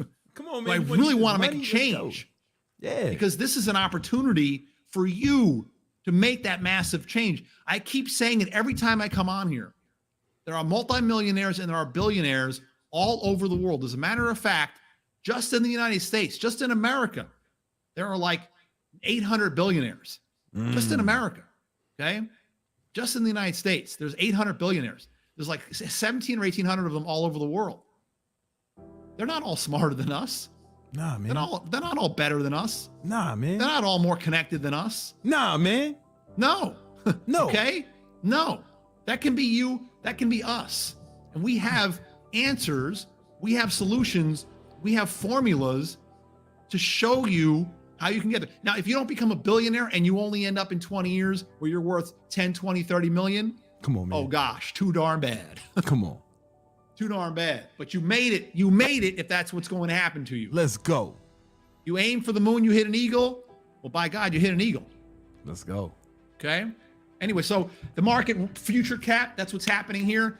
Federal Reserve, that's the next big issue. Everybody's talking about the interest rates. We're not talking about interest rates anymore. And we pivoted away from that 6 weeks ago. That's what we do in the Romulus Legion. We're typically weeks and months ahead of everybody else out there in the market. Okay. But they're talking about these interest rates because they want to fight last year's wars, and that's how they do things. look, interest rates are coming down, inflation's slowing down a little bit. It's not going to go away. It's not going to go back to where it was 3 years ago, 5 years ago, 10 years ago. As a matter of fact, unless you're like 10 years old, you probably will never see those low inflation rates again for the rest of your life, ever. And I mean ever. Okay. The next thing is going to be earnings, and the earnings are going to be shitty. You understand me? The earnings are going to be shitty next quarter. That's the problem, because the global economy is slowing down enough. They don't have that crack credit coming at them anymore, and they don't know how to perform. So the earnings in aggregate are going to slow, and that's going to create another overhang for the stock market, in addition to all the other interesting situations that are going on. So do yourself a favor, get in the Victory Unit Discord right now. I'm in there talking about, writing about, communicating, interacting about stocks every single day. Greg is in there every single day, and then Brandon checks in every single. Join us. Come on, man. Come on. We're having a great time, and we're making money, and you're learning along the way. What else can I do? Come on, man. What else can we do for you, man? You know what I'm saying? Let's give Romulus a round of applause. Well, did you have the future? That was the future recap? There it is. There it is, baby. Come on, man. Let's get it. There's a lot of money to be made in this market over the next few months. Yeah. And you have to be in it, though. You can't just sit there and watch it happen. Don't be a spectator. Participate. Get in there. Man.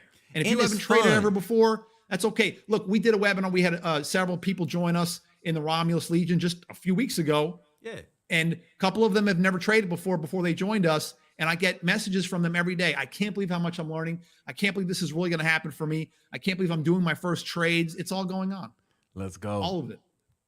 Let's go. That's exciting, man. Romulus, thank you so much. You know, Absolutely. and just not only for like doing the market recap and the work you put in the Victory Unit and in the Legion, but just like as much money as you helped me make, man. It's just been it's just been crazy. I'm just so thrilled to help great people like you and Greg and all these other people that are joining the Legion every single day. We get new people every day coming in, and it's a real thrill and a privilege to be a part of this. I'm excited about it, and I'm excited to watch people create empires for themselves, because that's what it's all about here. Come on, man. Thank you, Romulus. Absolutely. You guys have a great night. I'll see you very soon. Later. Listen, get in that Victory Unit. Yo, that trade we did, man. Come on, man. It is already printing money. And I'm really excited about that one, because I contributed, right? I brought it to Greg's attention. Greg refined it, made it better. Romulus thought it was dope too. He sent it out to that's what we doing over here, man. That's what we doing over here, man. Are there questions? Anything we need to go over before the next thing? We got 2 super chats. Oh, come on, man. Let's go. Shout out to Real Bobby Trauma. Real Bobby Trauma put $1 on it, man. You know, No whatever's in your comment or heart, brother. nothing. Whatever's in your heart, brother. You know what I'm This saying? is sunglasses for me. Yo, come on, man. He looked like, what's his name? Riff Raff. But like in a good way. You know what I'm saying? Shout out to Real Bobby Trauma. You know what it is. Right. You know? What else we got? And then we got Kewen Thompson, tuition to my favorite narcissist on the internet. Shout out to you, bro. Man, I don't know why he called you a narcissist, babe. Why he calling you that? Like, why you call my girl that? A narcissist? Oh, he's talking about me? I know. That was the joke. I thought he was talking about Nina. It was JK. definitely me. It's definitely me. You know what I'm saying? Cool, man. Any questions we need to get to before the next thing? For now? For now? All right, man. Well, listen, that's cool, man, because there's a lot of stuff I want to cover. Y'all know I like to read a lot. Reading is one of my favorite things. And what we like to do here on Victory Talk is I like to give y'all every week a new book, and we call that segment Book of the Week.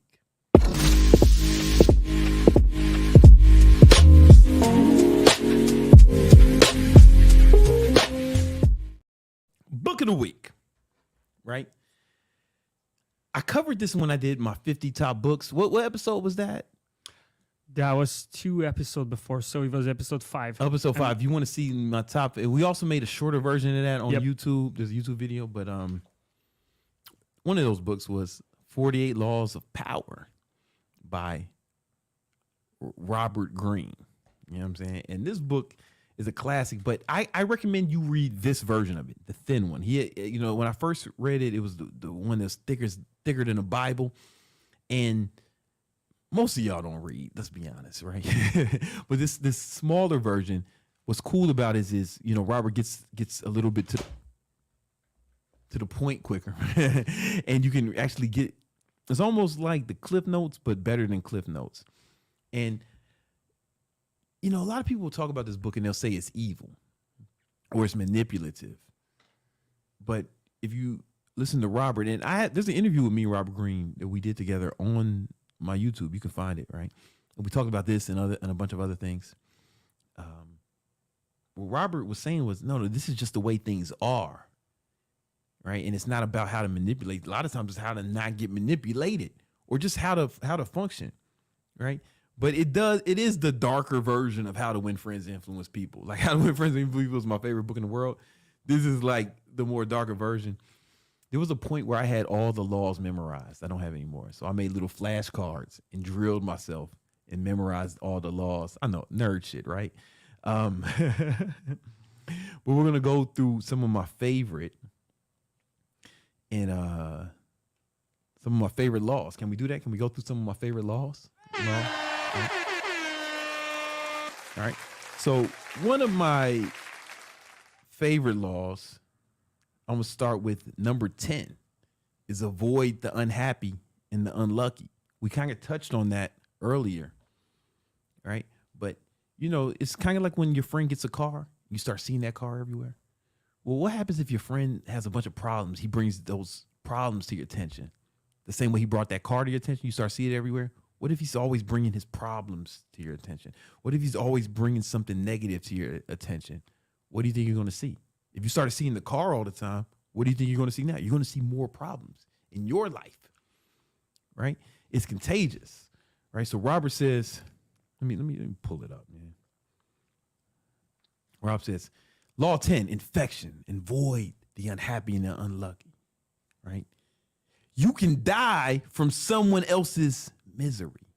Emotional states are as infectious as a disease. You may feel you are helping the drowning man, but you're not. You're going down with him. You're going to go down with the ship. You know what I'm saying? It's very important, right? Avoid the unhappy and the unlucky, man. Like, stay away from them like the plague. You want to anyway, though. You don't like to be around these people who are unhappy. They're doing you a disservice because they're fucking up your state, right? So you want to avoid them. Another one I like, let me find it, man. Another one you fight is 25. Law 25. Let me pull it up. This is a good one. Always recreate yourself. Can't be doing the same shit, man, over and over again. You got to come provocative, right? You know, it's like if you watch me over the last 10 years, I went through a lot of different iterations. Initially, I was doing Billy Blank's Tybo ass workouts, you know, P90X style, Sean T insanity workouts. Then I became a motivational guy. Then, you know, I keep switching it up, changing, and also changing with the times. Right? When times change, I'm malleable. You know what I'm saying? I'm fluid. I'm like water. What did Bruce Lee say? Be like water. Like I'm fluid. I'll switch with the times. And I'm always looking ahead, thinking long term. I'm seeing where the trends are going, what's happening. And I'm moving with them, but still staying authentic. Right? Like when people thought that I just rode the keto wave, I did ride the wave for sure, but I actually do keto. I actually do enjoy it. It does help me a lot. Look at my skin, flawless. That's the ketogenic diet, right? So I do keto, right? But you know what I'm saying? I move with it. It's authentic to me though. I'm not like faking. No, that's the thing. You can't be fake, but you got to move. I accentuate different aspects of my personality depending on what's needed and what's working. And, you know, I switch shit up all the time, depending on different marketing tactics, different strategies. It's evolution. You can't stay the same forever. You know what I'm saying? And you can't do this for a decade plus. How many influencers, name an influencer who've been doing this shit for a decade? There ain't many of us. That's like, I'm like a grandpa out here, but I'm still out here getting it. Still crushing it. YouTube going crazy. Let me show you, man. Let me just show you These other niggas can never, man. Let me just show you something, man. Like most people then Ben fell off it by this point. They Ben fell off. Right? Ben fell off. Look at the analytics. Right? You know what I'm saying? Congratulations. Your channel got, over the last 28 days, 70. I mean, my channel is up almost 8,000%. Almost 8,000%, because I keep adapting, I keep moving and shaking. I know what's popping, man. You know what I'm saying?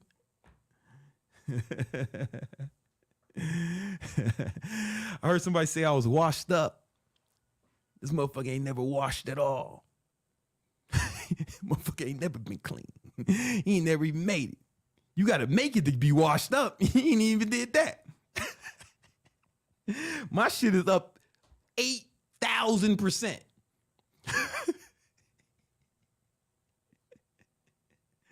8,000%. Come on, man. You know what it is. Oh, they're saying that you were gone from YouTube for a while. I took some time off, baby. I'm fluid. I'm like water. I will, you know what I'm saying? I'm like water. Some people will do that and they won't be able to make a comeback. But I'm so fluid, man. You know what I'm saying? Another one of my favorite laws is law number 4.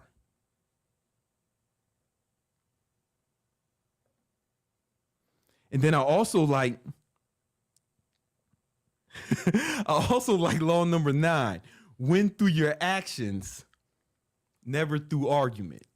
Right? So like, you know, sometimes people want to argue with you, talk trash about you. You know, when people talk about me on the internet, I never really respond. And if I do, it's in a joking manner. It's never like mean, even if they're mean to me. Right? One is I'm keeping my energy high, you know? And also it's like not everybody warrants a response. Not everybody's worthy of response from me, right? I will only respond if I feel like it will benefit me in some capacity, right? You know, like when Greg Doucette, you know, when he went making a bunch of videos about me, I was cool with it. You know what I'm saying? I just made some videos, responded to it because I knew, you know, the algorithm would favor that. And but I still didn't even diss him. Like, you know, I'm just like, listen, man. I'm just winning. I'm just here to win. But I'm not trying to like argue with a motherfucker, right? You know what I'm saying? That's loser shit. I just win, man. I'd let the victory speak. Just look at the scoreboard. Just look at the scoreboard. I don't have to say nothing, baby. You know what I'm saying? Win. So that's law number 9. That law number 4 thing was a joke, but only those who read the book knew what it was. It was a really good joke. It was like a really good joke. There's a whole bunch of them, but man, memorize this shit. It's not a book you read once. This is a book you memorize. Right? Makes flashcards, what I did. You know what I'm saying? 48 Laws of Power. Link is in the description if you want to check it out. It's a classic. It's an OG classic. I don't see how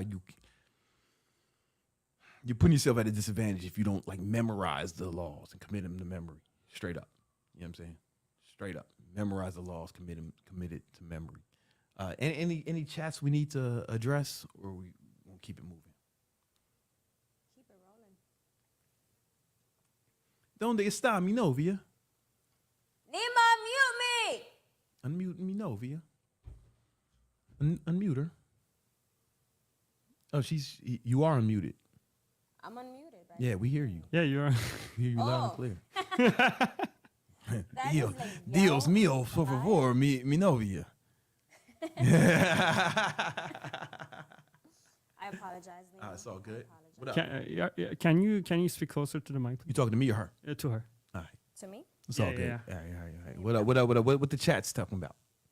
Oh, the comment that I posted earlier about you were gone from YouTube for a lot of years. I think that was a compliment. What he say? It was this one. Because I love Gone compliments. from YouTube for a lot of Oh years. yeah. No, it was a compliment. I took it as a compliment. I was just in that zone. You know what I'm saying? that was shout out to you, man. Not everybody can do that. Everybody can do that, man. We have a lot of positive comments. Oh man, but listen, I love praise. Shower me with praise. Let's read this question though. Adam Lucas. Brandon, what really got you outside of the 9 to 5 forever? And how did you come across that right network and tools to reach where you are now? Yo, networking. Okay, we could have did this for, you know what? That's a good question. I have another networking. I have another overrated, underrated. Let's play it. Let's play it. Sorry.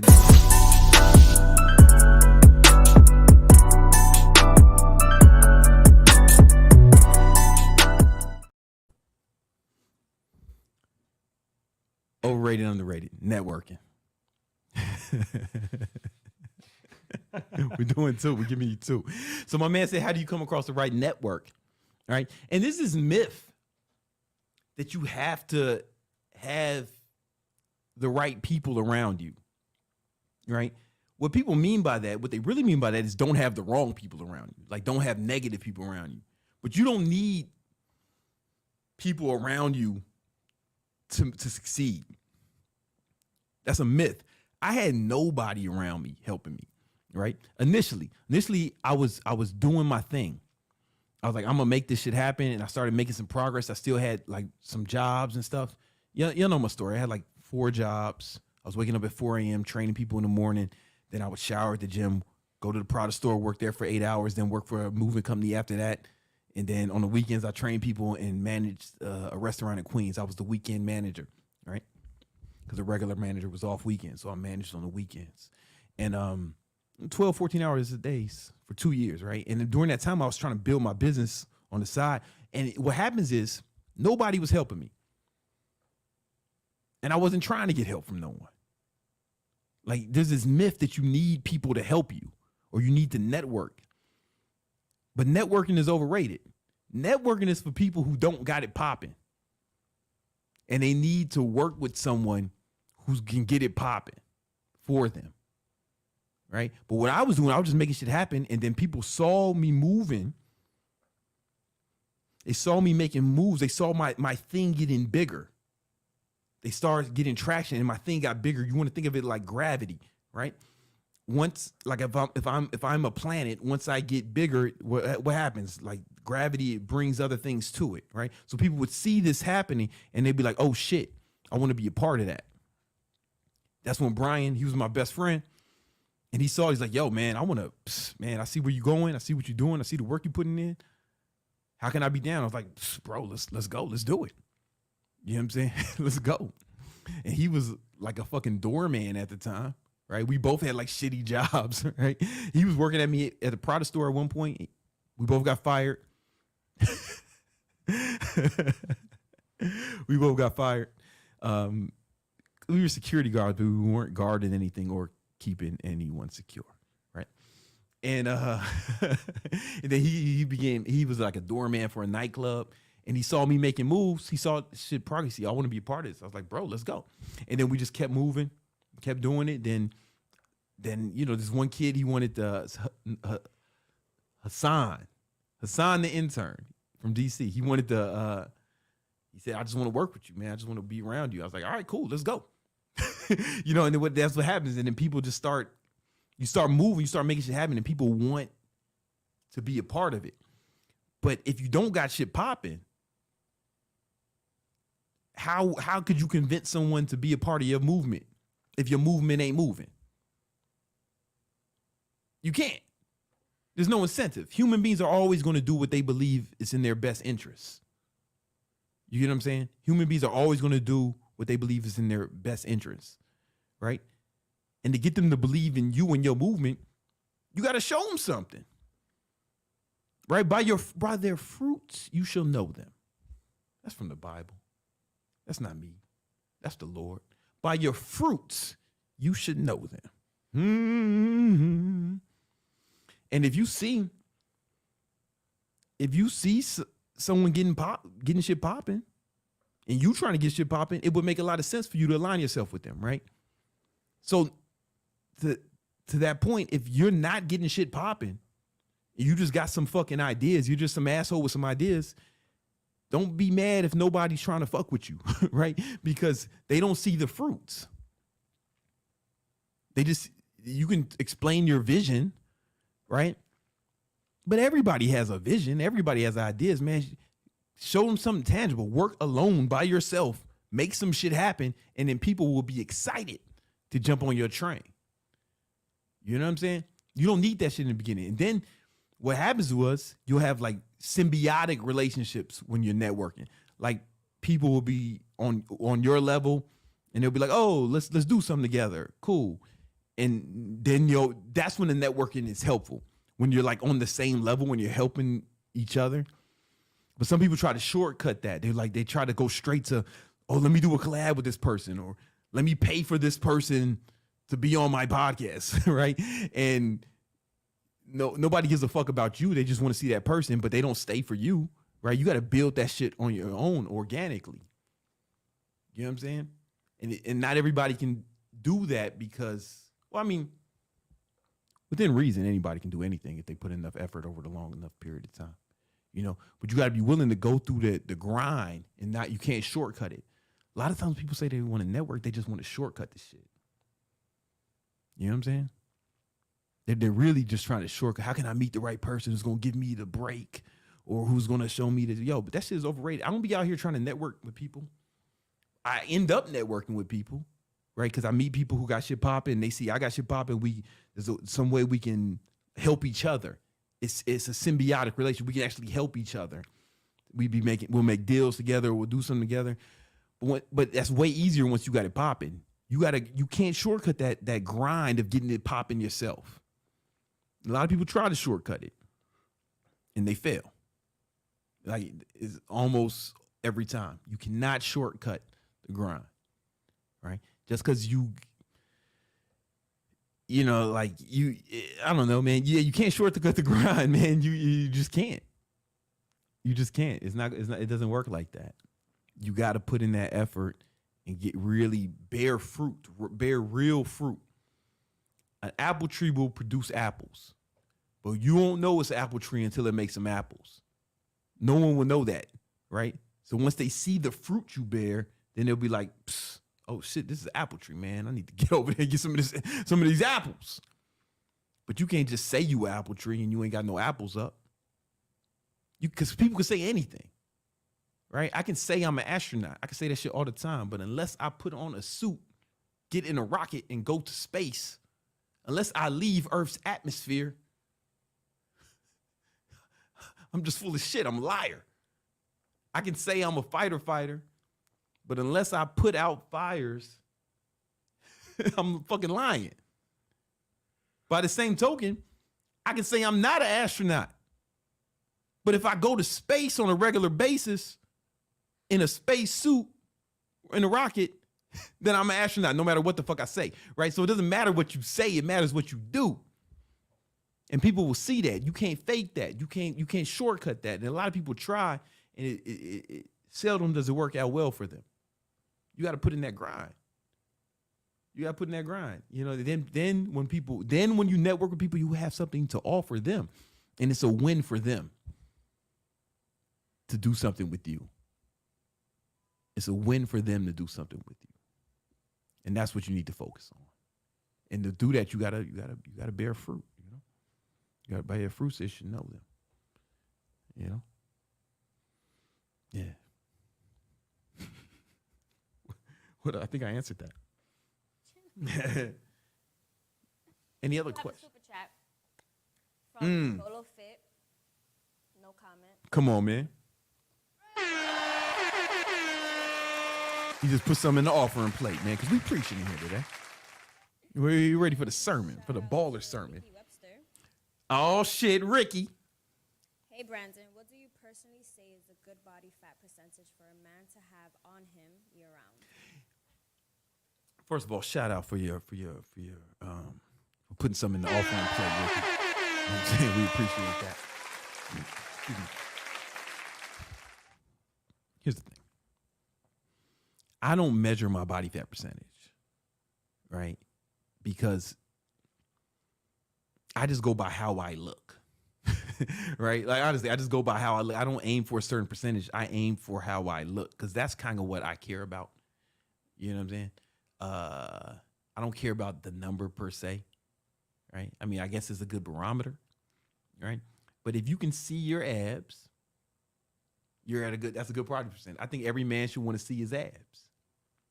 Right? Every man would see his abs. Now, I'm going to answer your question, though. Once your body fat percentage goes over 15%, as a man, a lot of negative things happen to you biologically. Cortisol levels rise, which means it's easier to get fat. Testosterone levels lower, which means your energy is going to be lower. Your mood's going to be lower. And it'll be harder for you to build muscle, burn fat. Your hormones start going haywire, right? Because the human body's not necessarily meant to hold that amount of fat, right? So over 15% is when a lot of negative things happen to you on a biological level, right? So anything under 15% is healthy. Now, how you want to look, that's subjective, right? But objectively, if you're over 15%, you're going to have some problems. You know what I'm saying? Shout out to you, though, man. We got another super chat. Oh, yeah? Oh! What they talking about? Priceless ambition for 2 times now. This is the second time. What do you say? You can't hear me? I can't. No, it's just your volume is low. It's all good. Go ahead. Let me get a little loud. Second time. Oh, shout there out we to go. Priceless ambition. Go ahead. Brandon, I just want to say thank you for this podcast. It's time to focus, believe, and make something happen for me, my family, and be an inspiration to others like you are to me. Priceless ambition, back at it. You know, it's like victory, winning, being a champion. It's not just for you, right? You don't just help yourself when you win, right? A lot of people are going to be helped directly and indirectly. Directly, if you end up building a team, like if you really win, you're going to build a team. Like I said before, people are going to want to get behind you and work with you. Now you'll be able to help them accomplish their goals, right? You know what I'm saying? You'll be able to do more shit for your family, for your friends, the people you care about, you know? Somebody in my family needs something. I'm able to fucking give them that money immediately. I don't really have to think about it. I make it happen. There was a point when it wasn't like that. You know, my dad, I didn't notice, but he needed some help. And I wasn't there for him. I wasn't in a position. Yeah, I can make the argument that I was in my early 20s, but man, I wasn't going hard, right? My dad ended up killing himself, and I think about that every day. I think about what if it happened now? I'd be able to save him, man. I still have a dad. I vowed to make sure that never happened again to me or anyone I cared about. But it does way more than just the people directly, man. Other people will see you, man. People around you, the observers, they'll see you and think, oh shit, if he did it, I can do it. And they'll be inspired to try more, to go after their goals. You'll be a beacon of hope and inspiration. And I'm glad I could be that to you, Priceless Ambition. I used to tell myself in a joking manner, people asked me what I did for a living. I said, I'm a beacon of hope and inspiration for the young people of planet Earth. Guess what? I think it's true. I think it's true because I come from where y'all come from, man. Probably worse. And I made millions, man. And I come back to show you guys how to do it too. Let's get it, man. Let's go.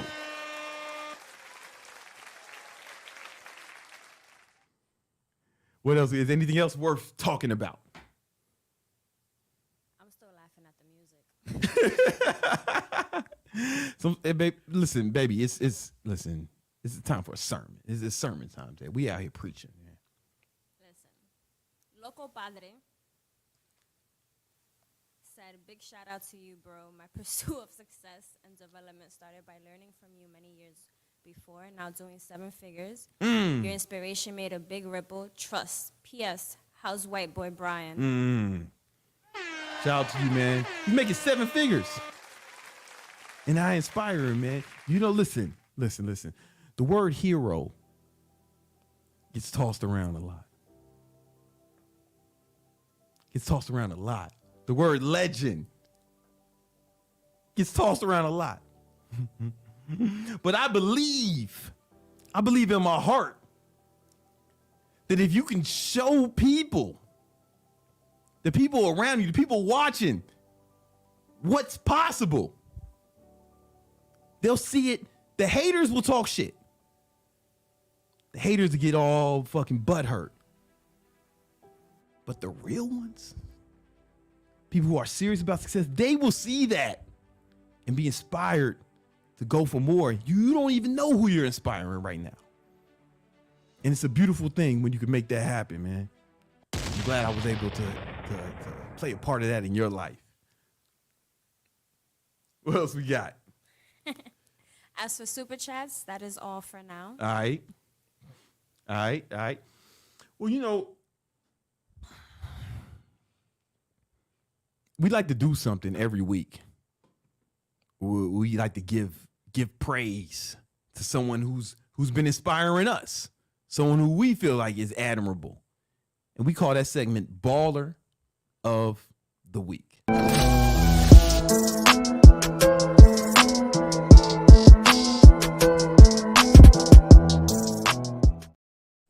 Baller of the Week. This time, man, it gots to go to Cristiano Ronaldo, right? Cristiano Ronaldo. You know what I'm saying? He's set to sign a $207 million per year contract. Come on, man. That's some baller shit. Haters will look at that, a bitch ass hater look at that and start talking crazy. But us in the victory world, we look at that and say, that's inspiration. Let's go. That's what we do here. You know what I'm saying? If this man can make that much money, we got to at least be able to get a few mil for ourselves, right? We got to at least be able to get a few million, you know? Now, how'd he do it? By becoming great, right? Greatness is a choice. Greatness is not something that's bestowed on you, right? Greatness is a choice. You got to decide to be great. What we're looking at is countless hours of practice, diligence, persistence. You know what I'm saying? I'm sure there was tons of hardships and heartbreak along the way, right? That's what leads up to this. That's how you get this kind of victory. And the only reason he ain't signed it yet, my girlfriend will correct me if I'm wrong. The only reason he ain't signed it yet is because he's trying to help his country win the FIFA World Cup first. And then after that, he's gonna go ahead and get this money, this Arabian money. That's baller shit. That's baller shit. Shout out to Ronaldo, baller of the week. Last week it was me, but I think this one eclipsed me. I think Ronaldo beat me this week. I ain't got no $200 million deals on deck yet. I do got some big plans, man. Wait till y'all. I would tell y'all what I got planned for 2023, but 48 Laws of Power, law number 4. Just what I'm saying. I think I saw a super duper chat. You did indeed. Shout out to Russell Davis. Mm-hmm. What's up, Brandon? Have you ever tried 4-Andro topical cream from Iron Mags or any other 4-Andro topical? If so, does it really work? Nah, I haven't tried that.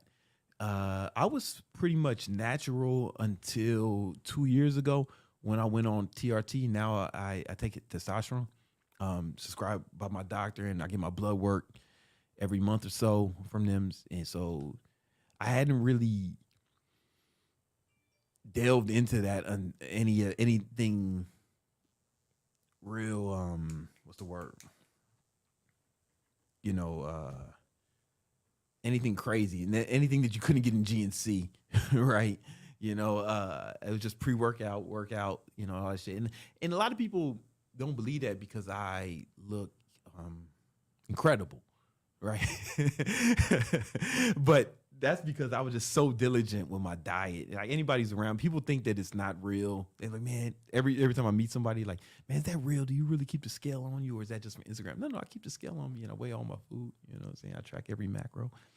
And you know what I'm saying? And I was doing that before I was on testosterone. Now I'm on testosterone and I'm doing it. God damn, my shit is popping.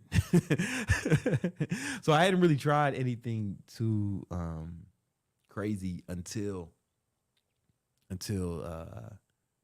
now. But you know, I'm interested now that I'm not natural. I'm interested in all types of shit. You know what I'm saying? Like, I'm gonna fucking go back and see what you was talking about and look into it, man. Like, I'm down for whatever. Especially because I'm not selling fitness stuff. And I didn't want to look too unattainable because I was selling fitness stuff to regular guys.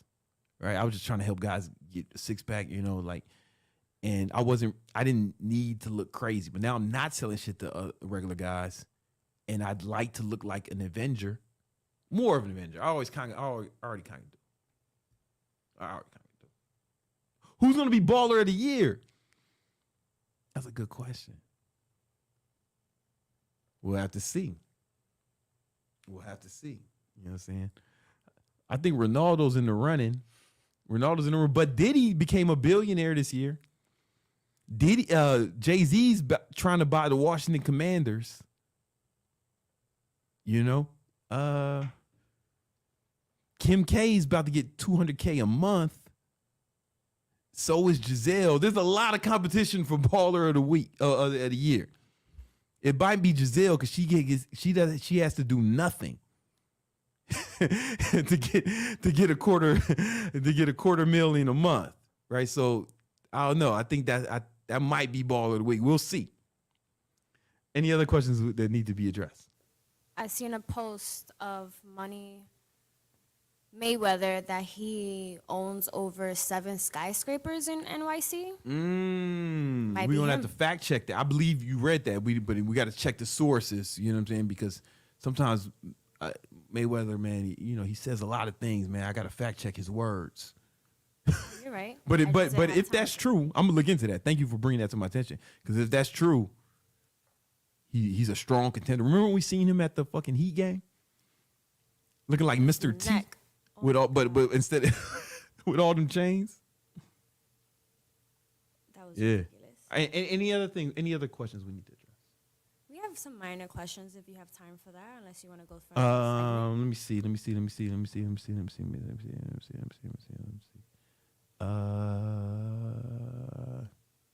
Yeah, let's go into it. The stuff I have is not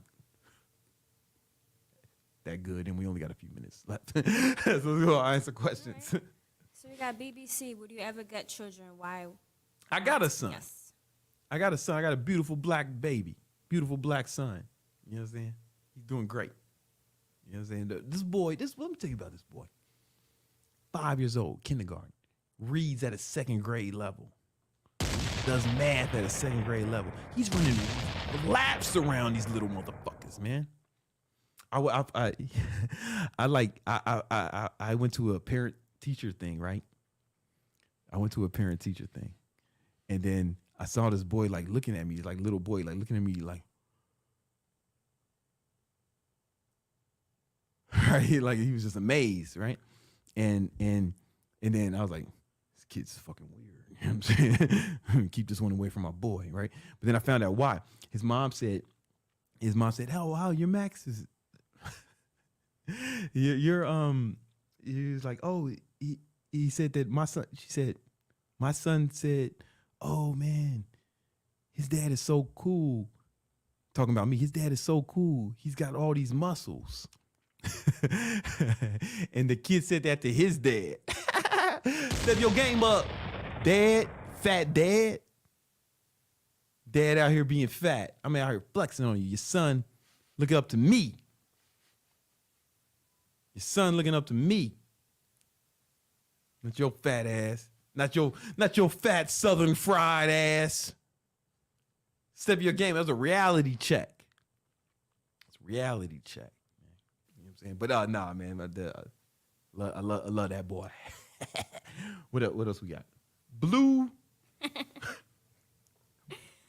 We have a donation from Blue, $5. All right. It says, been following you since the 1500 cow egg shake. Will you have any masterminds next year for the Victory Unit team? Next year we do, you know what I'm saying, man? Like, I ain't want to say, but we gonna have like some meetups for the Victory Unit. You know, stay tuned. You got to be in the Victory Unit to learn about it, but we gonna have some meetups for the Victory Unit. I go live. I went live like 2 weeks ago, just answering questions for like 2-3 hours. I'm gonna do that again soon. So I go live a few times a month in there, just answering questions, and I'm always in there every day, answering questions. We got a free course in there, so make sure you check that out, man. Shout out to you. Thanks for your gift to the congregation, brother. For the congregation. We have another super chat. Oh, come on, man. Second time, Jobolo Fit 199. He says, he asks, met you at a Thai convention. Still train trainers? Yeah, I still train trainers. You know what I'm saying? You can follow me on Instagram if you want to find out more about that. You know what I'm saying? Yeah, we still train trainers. We doing real good, man. Shout out to my man Ty. Shout out to my man Ty. You know what I'm saying? Like that's the OG. Like me and one of my boys, Jeremy. He used to work for Ty, but now Jeremy's making like crazy, like millions a month type money, real shit. And he's my boy out here. And every time somebody sneezes or something, we say, Ty bless you, right? Because Ty did this shit bigger than anybody ever did it. Until Andrew came through and did it even better, even bigger. You know what I'm saying? Another super chat from Albert. All right. Hey, Brandon, how can we sign up for the beginning trading course in Romulus? Yeah. What's that Spanish? There's some Spanish in there. What are you saying? What does that say? Huh? What does that say? You read it. You know what I'm saying? It's your native Ya tongue. tú sabes. Mm-hmm. Dominicanos son los mejores. Oh. Sí, mi gente. You know what I'm saying? Me llamo Brandon Grande, el jefe de ejercicio. All right? Jesus de gimnasio.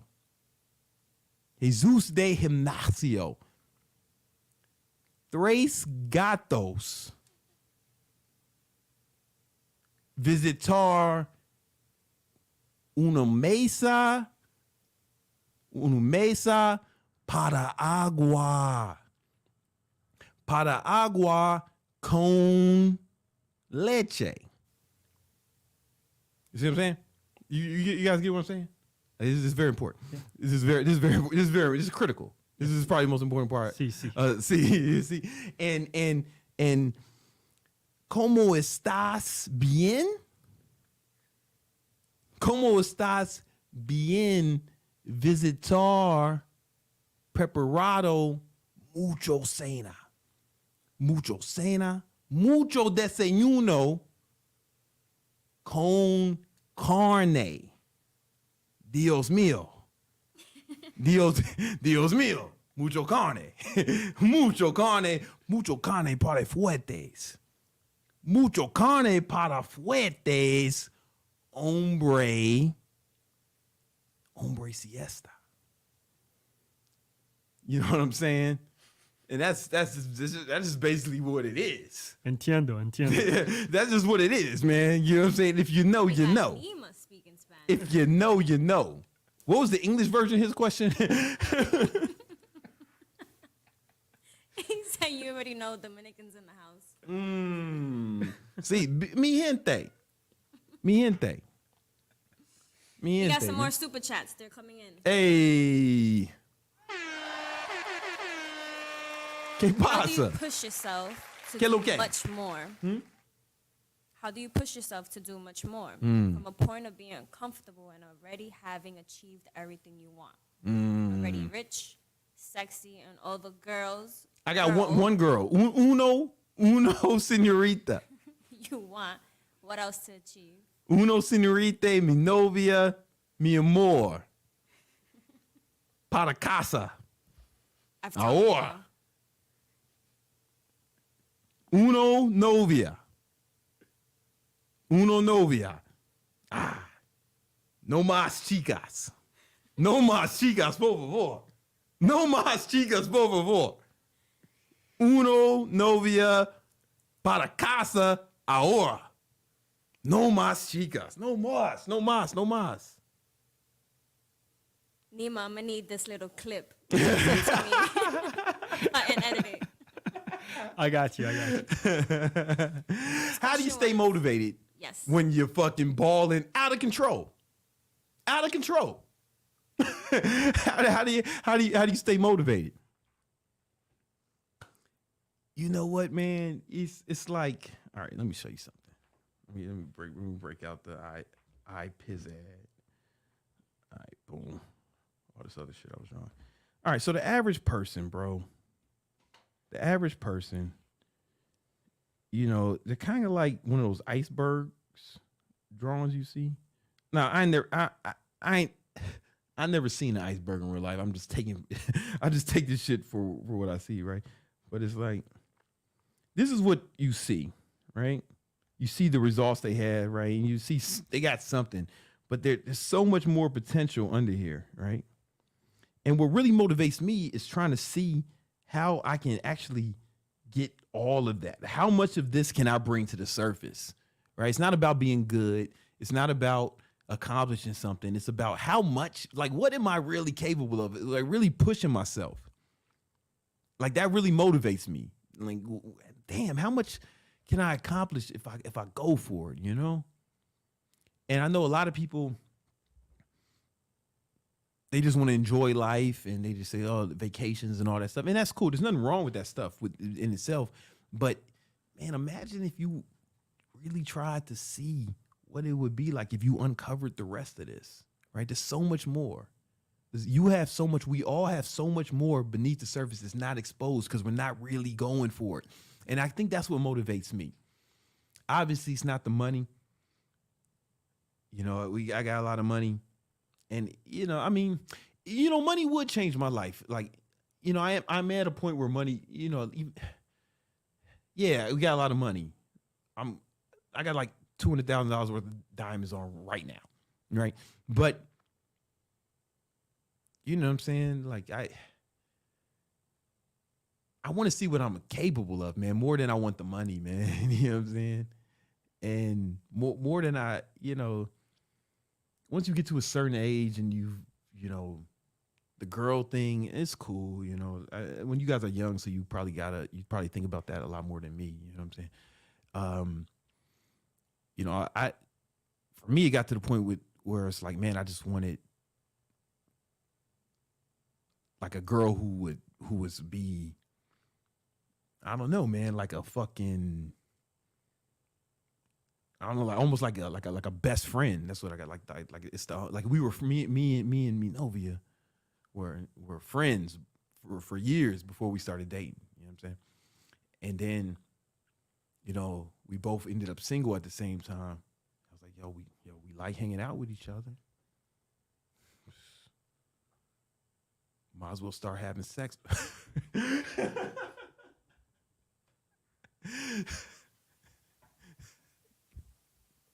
No, we were just friends, and it was just something different. It's something different when you like a person more than just wanting to have sex with them.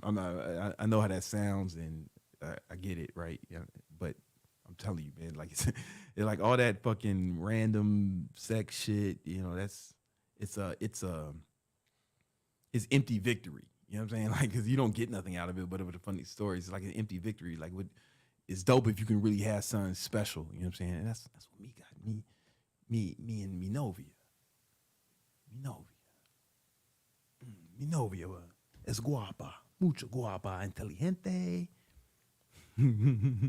Inteligente, mi novia, chica, mucho guapa. Nima, I want this part also. Super chat. We got the donations are coming to Nima. I know we're supposed to stop at 9, but the money keep coming in. We got to say what's up to the people, man. Yeah, we're gonna keep it rolling. David Diaz, how do you stay on your mission regardless of what people think? Haters, doubters, etc. I love it. Well, they don't. Okay, here's the thing. Haters think that you know, when people are hating on you. Okay, there's a great book called The Status Game. I recommend you guys. I recommend it. It's one of the best books I read this year. The Status Game. And when people see someone of higher status or what they think is higher status, right, it challenges their status. And what do they want to do? They want to try to bring that person down, right, by talking shit about them, right? Right. And you just got to remember, when someone's trying to bring you down, that means to bring someone down, you have to be what? Below them. You have to bring them down, down to you. And that's what they're attempting to do. And they think they have an effect on me, and they do, but not the way they think they do. It's fuel. Like, I love it. You know what I'm saying? Like, it's one of the things that kind of makes me, it's a weird part of my brain when someone's hating on me. I'm like, oh, all right. And, you know, I don't address them personally. I'll never address them. I'll never address them. I'll never mention them. I'll never say anything about them or to them. All I'll do is win more. I'm going to give you a reason to hate, motherfucker. You know what I'm saying? Oh, I'm going to give you a reason to hate. You know what I'm saying?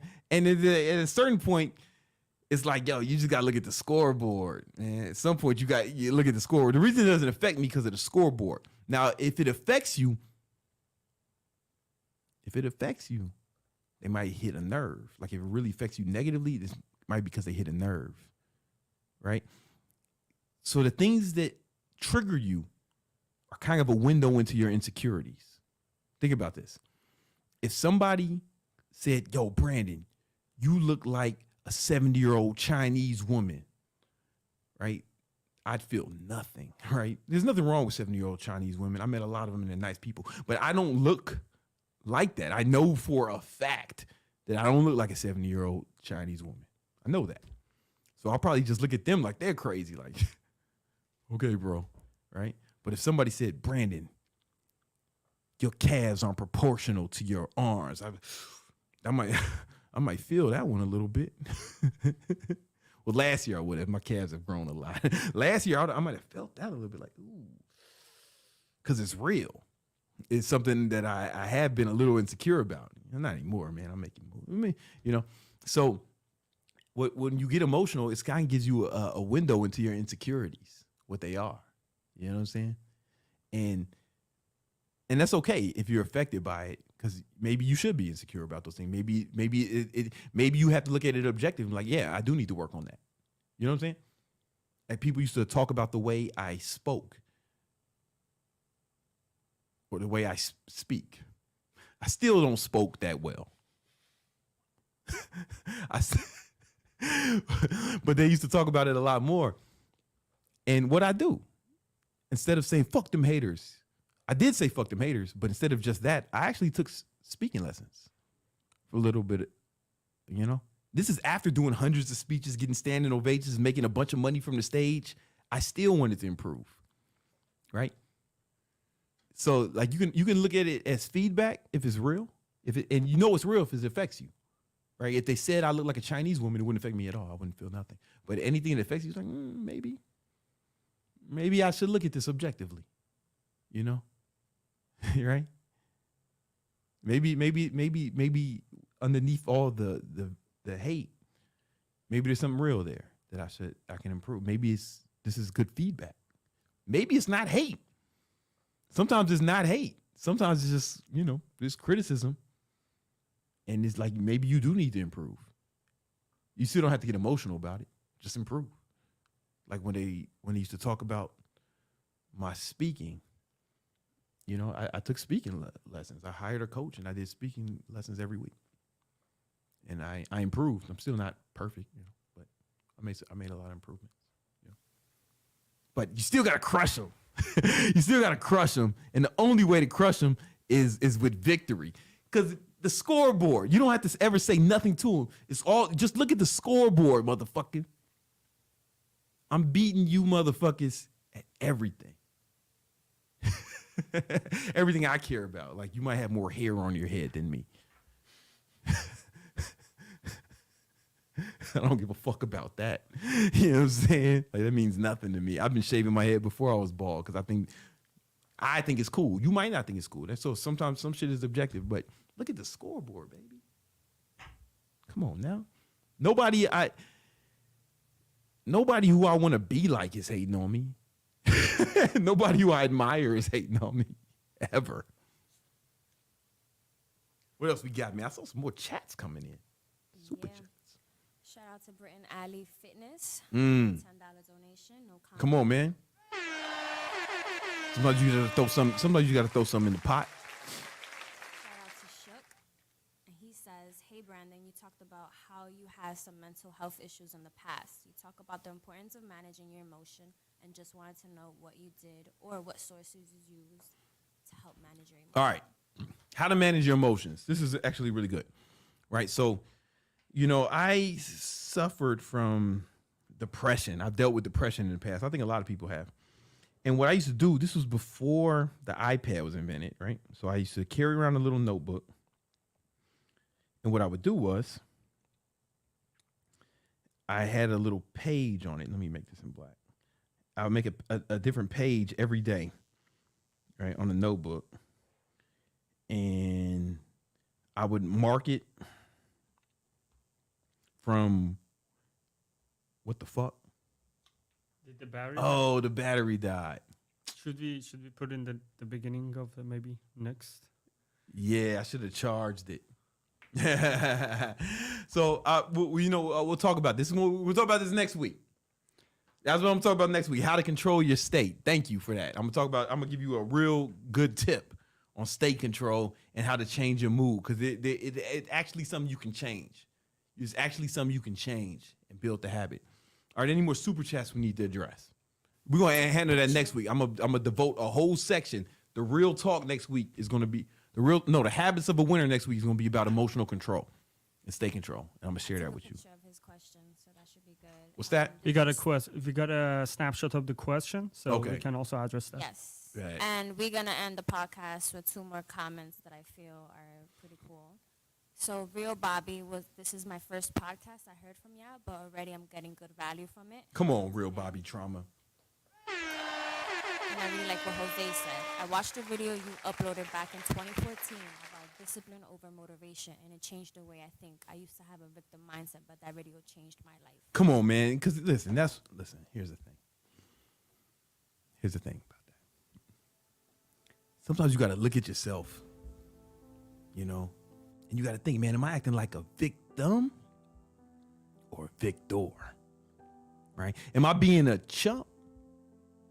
Am I being a champ? You know what I'm saying? Because somebody with that victim mindset who thinks everybody's out to get at me. Oh, man, everyone's hating on me. Everyone's stopping me. The Matrix is after me or whatever kind of fucking nonsense. What do you think that's going to attract in your life? You're going to see more of that, and you're actually going to radiate that frequency, and you're going to get more of that. But what if you think, nah, man, no matter what, I'm going to win. No matter what, I'm going to succeed. There might be obstacles in my way, but that's just going to make my story better. That's just going to make the story they tell about me even more powerful. You got to understand that without something to fight against, without a challenge, the victory's not as impressive, is it? Right? Without Joker, Batman is just some fucking weirdo running around the city in a suit. No. You need challenges to become heroic. You can't be a hero unless there's something to overcome, unless there's something standing in your path. You cannot be victorious if there's not something to be victorious over.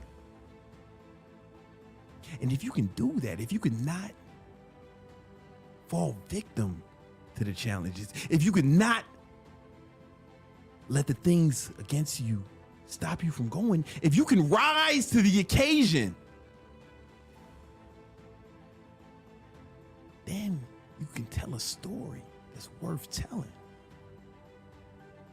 Nobody wants to hear about the motherfucker who had it easy and everything handed to him. No, we want to hear about how you had to get knocked down and get back up.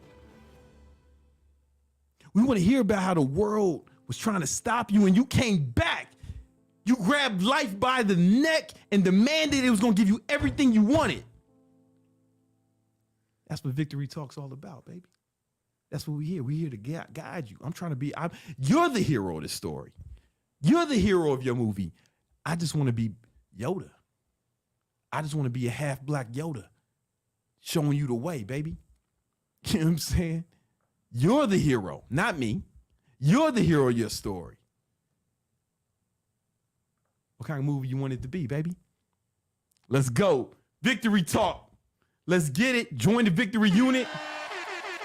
And I will holler at y'all. Let's go.